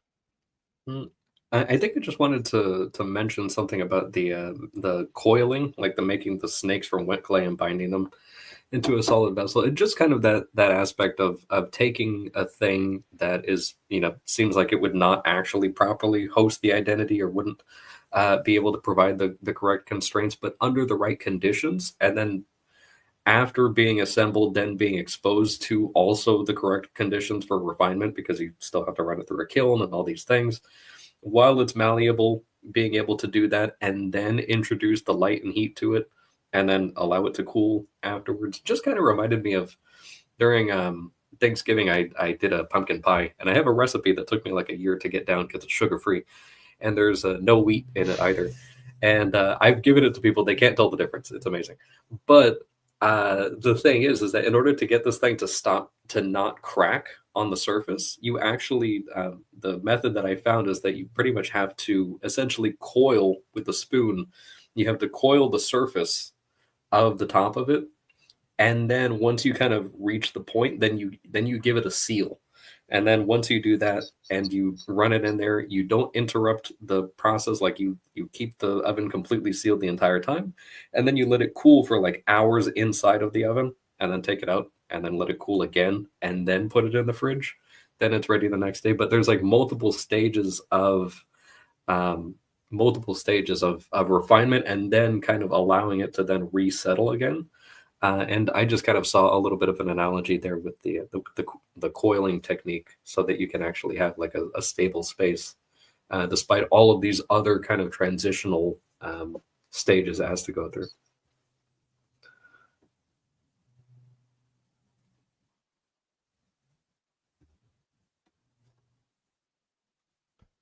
So at the top graph on the right side, I associated that with artisans, right? So artisans, in some sense, they bind nature into culture or something, right? Like they take the raw material and they fit it into society in a way that it enhances society. And like I thought that was because we're, well, at least me, and I think Mark as well, right? Like we've been having discussions about like what is it, right? Like what is an artisan, like and like how's that different than an artist, right? Because in some sense, artists are focused on decorating, right? But it's interesting that if you take a little bit different perspective, you can see that if you have cobblers and like clothiers and all of these professions, right? They clothe the city. They clothe the people in the city, but also the city as such. And so they're creating like a living tapestry, I guess, right? Like a living artwork that you can participate in, right?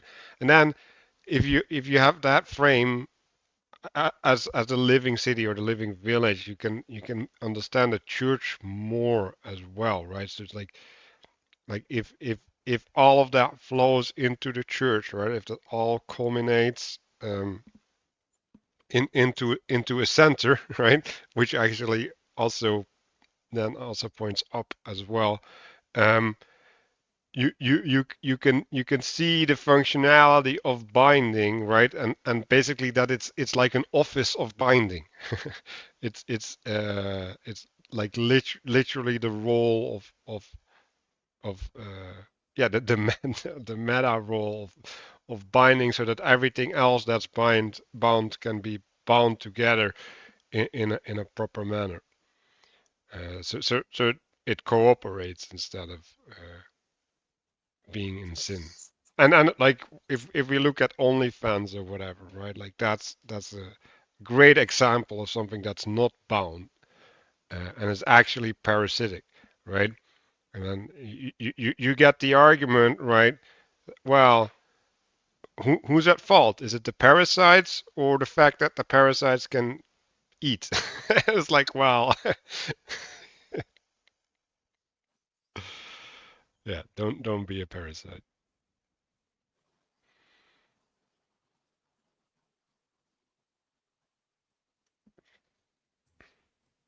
That is interesting, this bit where he talks about these crafts also serves a function comparable to that of books.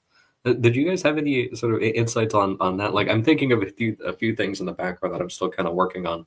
But I mean, you've got the marginalia, you've got the nice, you know, outside texture and all these things, but then you have the writing skill, you have the compilation of these things, you've got, you know, presumably whatever sort of you know, evolutionary process is going on with this thing perpetuating across time, or actually being worth making in the first place, because at least traditionally, you know, in the times that he's kind of referencing, when these things were more standard, you know, it's extremely expensive to produce a book.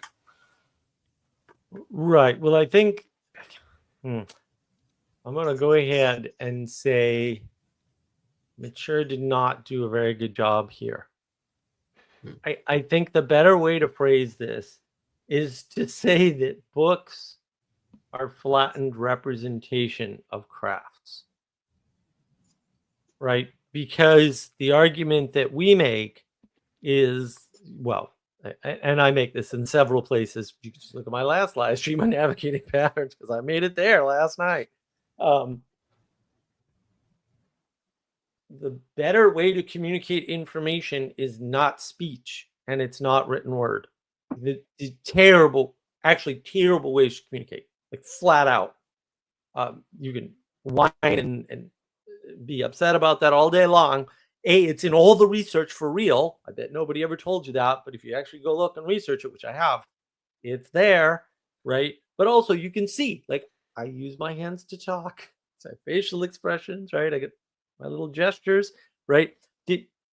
It's much more rich. You can't convey emotion well on a page. Everybody knows that. Everybody says, well, you're being sarcastic? How come you can't convey sarcasm in a text? How interesting. How do you convey? Oh, wait, there's tone of voice. Very important. Also very dangerous. Can be enchanted by a sorcerer, right? So the richer thing enables more communication. And so the way to talk about this is a book is a flattened, right? But more universal, to be a little bit more fair, way of communicating information, right? And then you use information to create knowledge. But you create knowledge. Knowledge does not exist outside of your conception of it, right? Knowledge is how you put the information together. It's not an objective thing outside of your brain. So that's information, which is also not necessarily an objective thing outside your brain, because it's really just signals at some level. That's the knowledge engine model on navigating patterns. Check out, I've got a couple videos on that. So when you think of it that way, and he points to this, right? I mean, he says, failed to recognize them as repositories of spiritual knowledge, right? So if you go from the perspective of the book, now the problem with the book is, even though you didn't write it, when you conceive of a book, first of all, you read it, so you absorb the information in it, right? And then you think of it from that perspective out, because we're very individualistic, which is really bad for everything because it destroys the social fabric, as mentioned earlier. And then you look at the world that way, but that's backwards, right? Because books, especially really good books, will say a book about blacksmithing is a compression of a set of actions done over time by an expert or by a practitioner or an artisan. This is a better, right? And so we live in the age of gnosis, right? Where knowledge as propositions is the highest value, right? And then we're listening to experts, but not too long ago either, like maybe 60, 70 years ago, artisans were also around. Like, we knew what an artisan was. We talked about and to artisans, and you would never try to take a book and substitute that for an artisan. But we have taken books and substituted that wholesale for things like knowledge, which a book doesn't contain knowledge, it contains information, right? And then we have said that you can transport that, we'll say, purely or perfectly to another person. And if you just read this book, you'll see something. And that's not true. See now 3 videos on the lies that Plato has been accused of telling now, right? Because people are misapprehending Plato's cave. They're just leaving out a bunch of stuff from Book 8 that talks about how democracy turns into tyranny.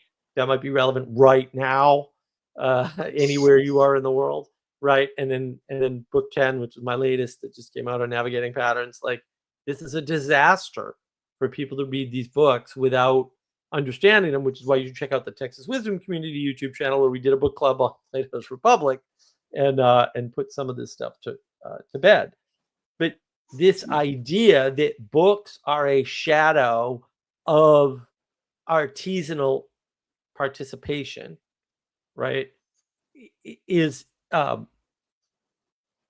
I would say not highlighted well enough, or not contrasted clearly enough. Even though I would have said that a little bit differently. I probably would have filled in the page just to kind of give the sense of which way this goes. Books are a reflection of a participation. That participation may not be real. We call that fiction, right? And in nonfiction would be something like a how-to manual is considered nonfiction, right? Because that's about a real participation, or a participation you've had versus a participation that only happened in your head. It's another way to think about fiction and nonfiction. So that's why we're failing to recognize artisanal capability as a repository for knowledge. I would argue books cannot be a repository for knowledge. They cannot convey knowledge. You can create knowledge from books, but whether or not you're conveying what the author wanted is almost certainly not the case, because postmodern, or lit crit in general, but postmodern thinking broadly has destroyed our ability to submit to the author. And therefore, we're actually not getting the right messages out of these books, right? And so they're not conveying knowledge. They're conveying random information that you're misinterpreting because you're not the author, right? And it's not to say that all authors' knowledge is perfect, right? Or that they perfectly conveyed, we'll say, what they intended, or that in conveying what you intend, you also convey a bunch of things you don't intend, which is the quote critique, which is not a critique. It's just an observation of how the world is, of the postmoderns, which is why everything they say and do is invalid, and you shouldn't pay any attention to any of them, right? Because they're fundamentally parasitic, and they're parasitic in a way that appeals to your ego, and that will destroy the world. And I like the world, so can we just not? That'd be great. Yeah, I want to put some side notes here, because ancient books are not the same as modern books.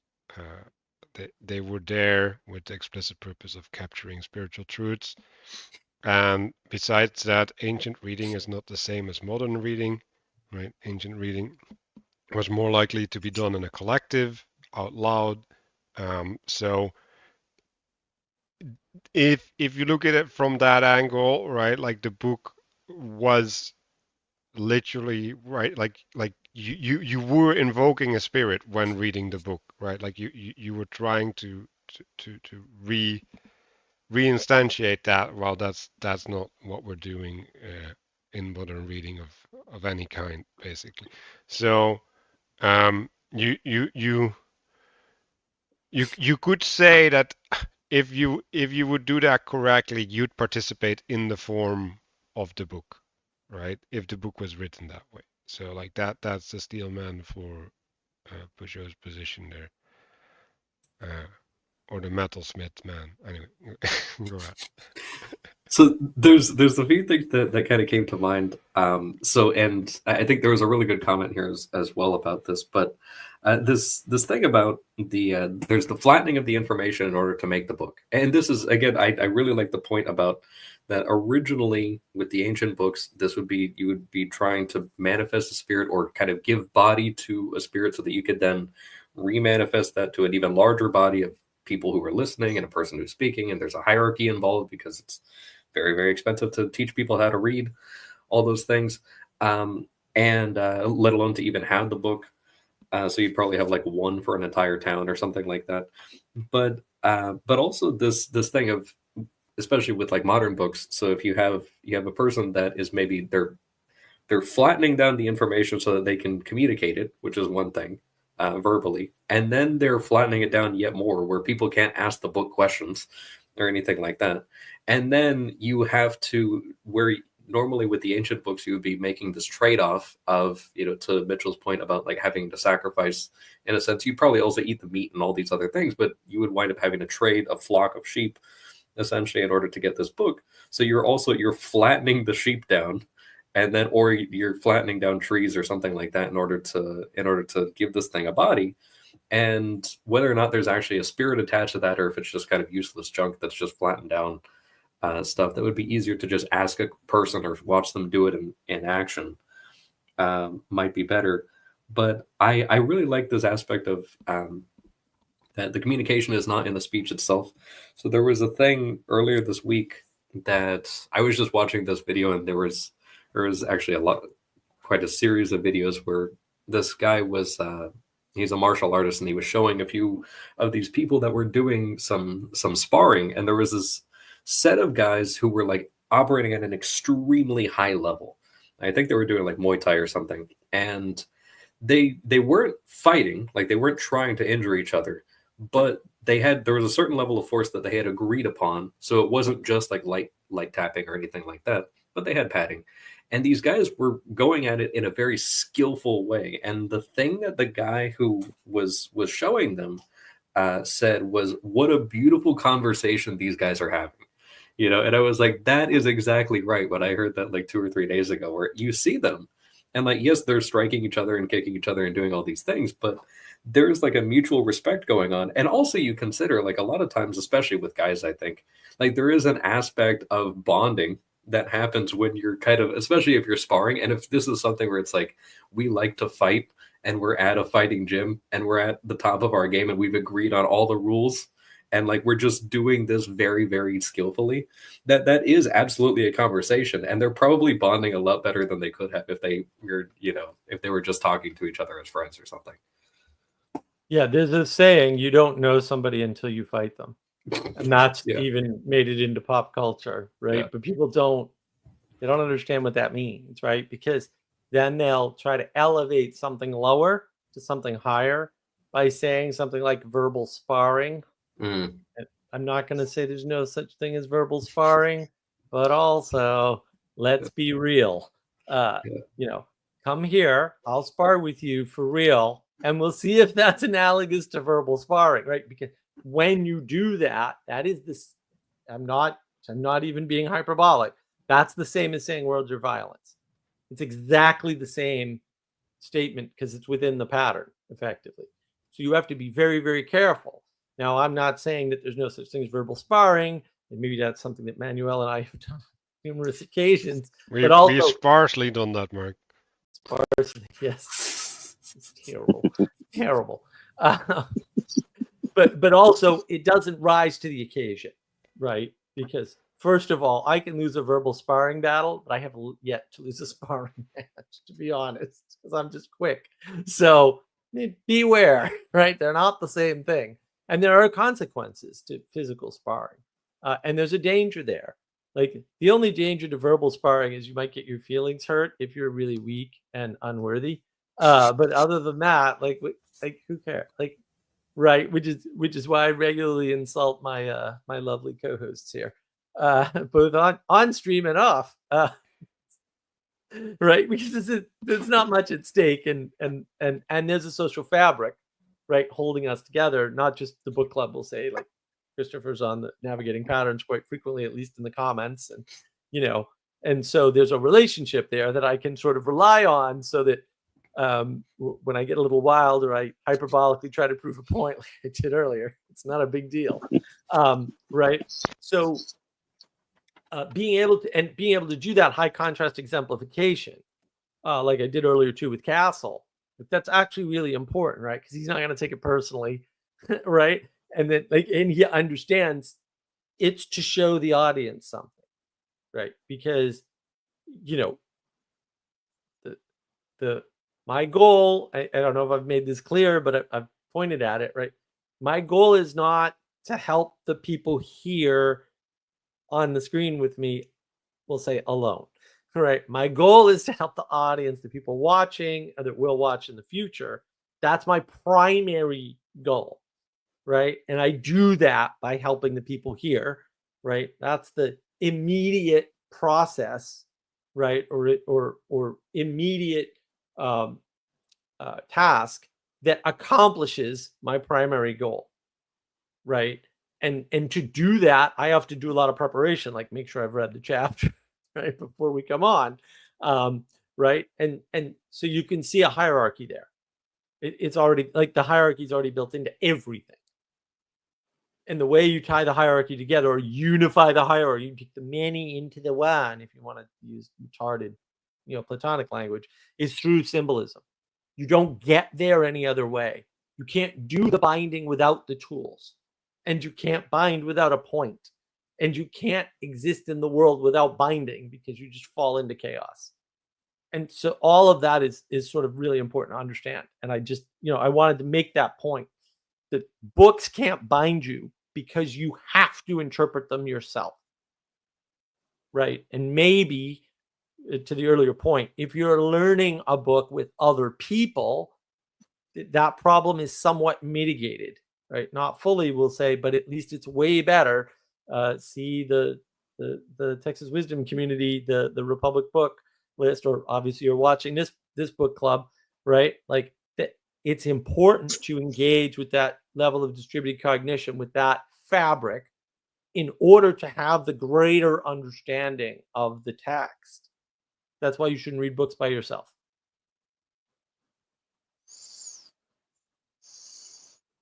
Yeah, going back to the book, like this is the point where this idea of the crafted objects, their repository of memories, and they are also like markers, like dogma, like the lights on the road of life that well, not delineate, but mark certain events, right? And I think binding here the idea of celebration. So there's these things. You could have the seasonal festivities, right, which are collective celebrations, right? But just the attainment of a resource, right? Like let's say you've got new new earthenware or new cups as a family, right? Just to celebrate that, right? Because like now that will change your future participation, right? Because like now the way that you're drinking is going to be different, right? Like, and you can ignore that, right? And you can just accept reality and just go on, or you can celebrate that, right? And like have these points of reference, and especially if you made the cups, like then things start becoming alive. And I like what I wrote down is that they decorate life. So that's how you make your own life beautiful, right? By imbuing it with your participation and celebration.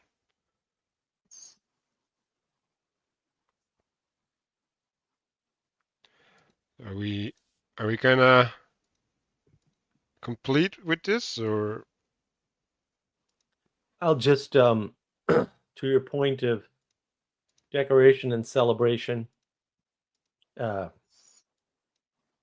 you use the fruits of your mundane labor to create your celebration. And so your celebration, in a way, is the celebration of all the hard, mundane, boring work that you've been doing, right? And the fruits of all of that labor. And so in order to have the celebration, you need the boring, rote, mundane work. And that's what gives you the infrastructure and the excess to celebrate with. And therefore the celebration is always also of that effort. And that's what ties together the lowest to the highest.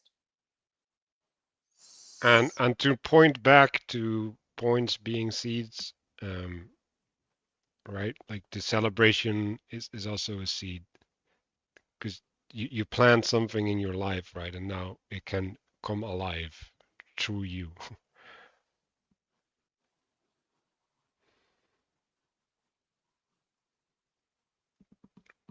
Um, and I guess since we're closing it up, I think that might actually be a good intention for the reflection, right? Like how do we make our life come alive?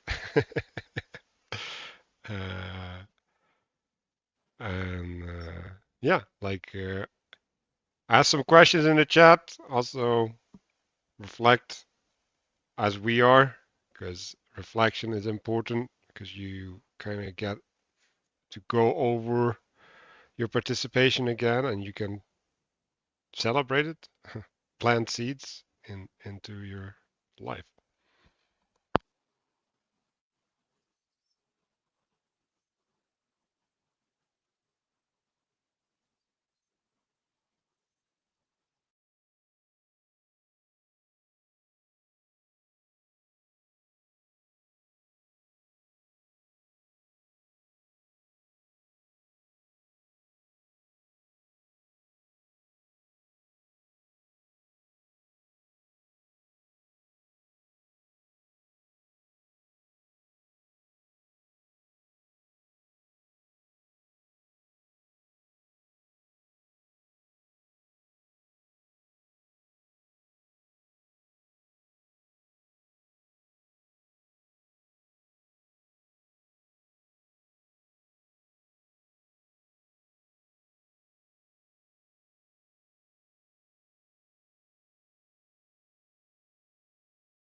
should address that comment, Manuel. Maybe explain the purpose of integration. This one? Yup. Are we praying? Well, you could say it in a manner, but not specifically. So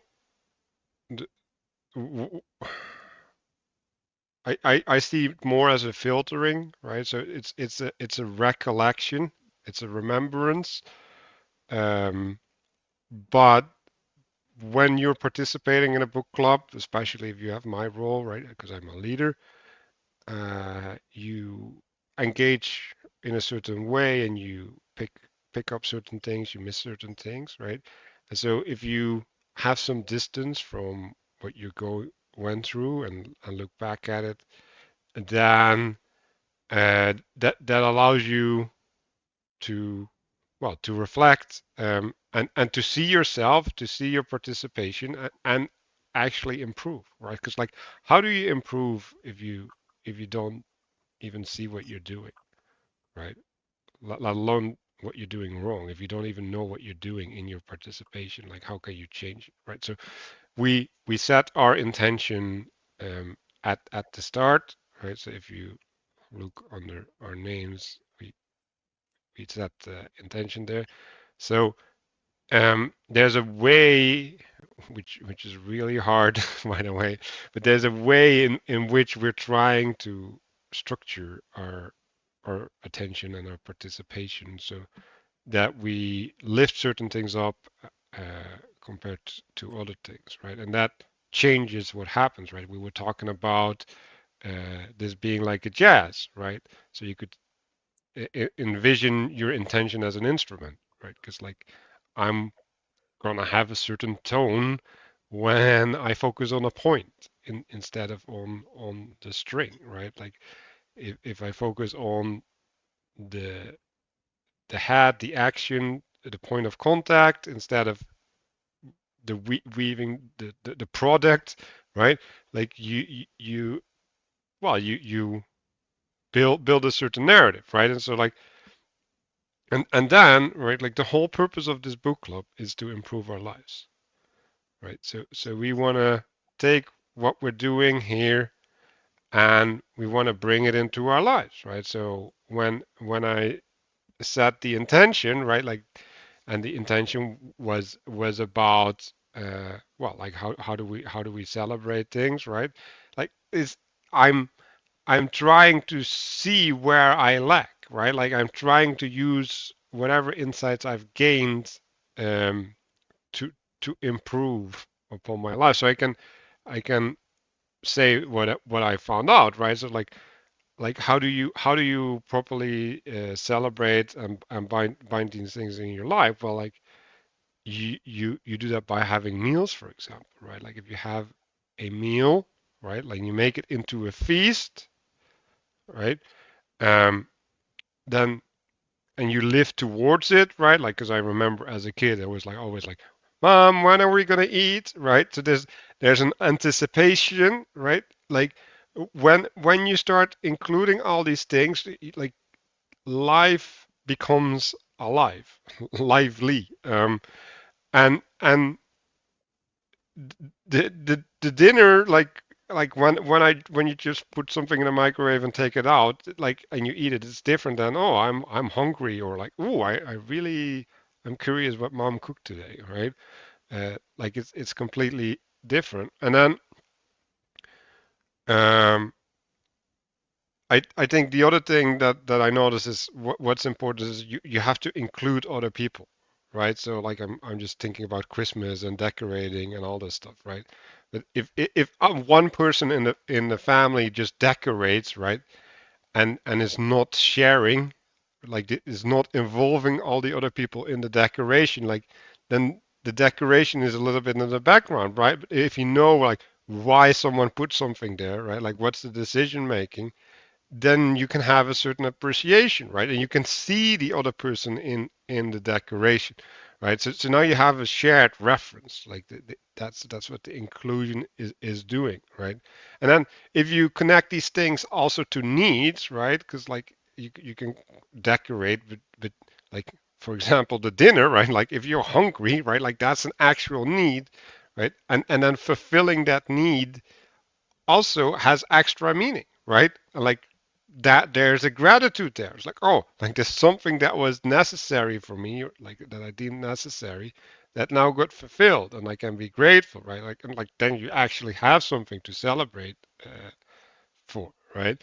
So, and then I also thought about giving, right? So, like, how do you participate in the life of another, right? Like, how do you have the connectivity? Well, like I make your favorite meal, right? Or like I set the decoration and I pick the color that you like because now you're included in my decoration, right? Like stuff like that is important, right? Because now you're working on the relationship uh, that you have with the other person instead of like if you just pick your own color, then yeah, like you're just setting something up.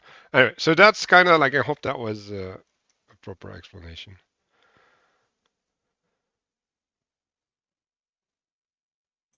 Does anybody else have insights they want to share? So I do have a little bit. So I was kind of thinking about just kind of tying up all my loose ends, I guess, for the day and for the week. So I guess the intention that we were kind of spending some time on then was just how to kind of take all the mundane kind of toiling and work and properly kind of put that towards like decoration or kind of tying it together with something pleasant. And I guess I was thinking about this a little bit with respect to like the knitting and the crocheting, this participating in patterns and taking, so like with crocheting, for example, like you're just making the same move over and over and over again. I mean, that's really all it is, but it's participating hopefully in a higher pattern. And so you tie it all together, and then like in a sense, so the word celebrate, and this is something that I've seen like a little bit of contention on because people think celebration means like, you know, pachango, everybody's partying or something like that. But really, like it's like numerous attendants. So in a sense, if you're doing a bunch of little loops doing crocheting or something like that, if that is participating in the pattern of like a hat or a scarf or something like that, that there is a bit of a celebration. Like you can even celebrate the fact that you spent, you know, a week making this thing or something like that. But also there's the numerous attendance of all of the work that you put into it to kind of complete the pattern. And then you do the final knot or you tie off the last little end and you snip it. And then everything is kind of contained. And just kind of thinking about that, I guess, within the context of, you know, we got Christmas coming up here. I recently had, this was actually last night, there was a cashier at a grocery store told me that he was a little bit dismayed that there was no Christmas spirit. People just aren't participating in like anything anymore. And he said, oh, you never, since all the lockdown stuff and everything like that, everybody forgot. You know, there's just like no one's, and it's like we saw this years ago with like Halloween and stuff. It's just 9/11 happens, no more trick-or-treating, gone completely. And so people just kind of forget these things. But I think really making sure to be intentional about participating in those proven and established patterns, hopefully something traditional, you know, and there's lots of opportunities. I mean, you know, I do this tiny little newsletter that kind of just like highlights the Saint Feast Day of every Friday. And it's been actually really helpful for me to just kind of be a little more grounded and realize, oh, there's actually feast days every single day. If I wanted to have something to celebrate, I can actually just look at the calendar and find something to celebrate that day if I just needed an excuse. And so if I had the extra resources, if I had been toiling and I needed some rest or something like that, I could actually do this. So that's something there. And I guess if I could just tie up one last loose end, the guy who asked about the praying and photosynthesis, I have jokingly said yes. Part of me is a mutinous rapscallion, and I would absolutely and do absolutely do that instead of the actual intended meditation. I would also reclaim photosynthesis out of the biological frame. and make that just a collecting or gathering together of light. So all of the insights or the light that I gleaned from this session, I am synthesizing that. So it is very much, I participate in a prayerful photosynthesis as we're doing that. And that's pretty much all I got. I think we're all tied up as far as I'm concerned.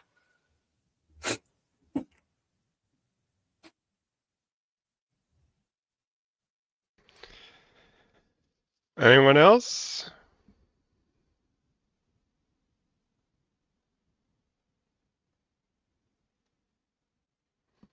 Well, then we will tie this knot and call it a day. Next week is dreaming. So that's gonna be fascinating. One of my topics where I delved quite a bit into, like I was curious about the Jungian dream analysis. It actually was my portal into the poetic aspects of the world a little bit. So it's really useful if you start looking at your dreams. Let's just say it that way. And that's also Matthieu's next book, so that's also important.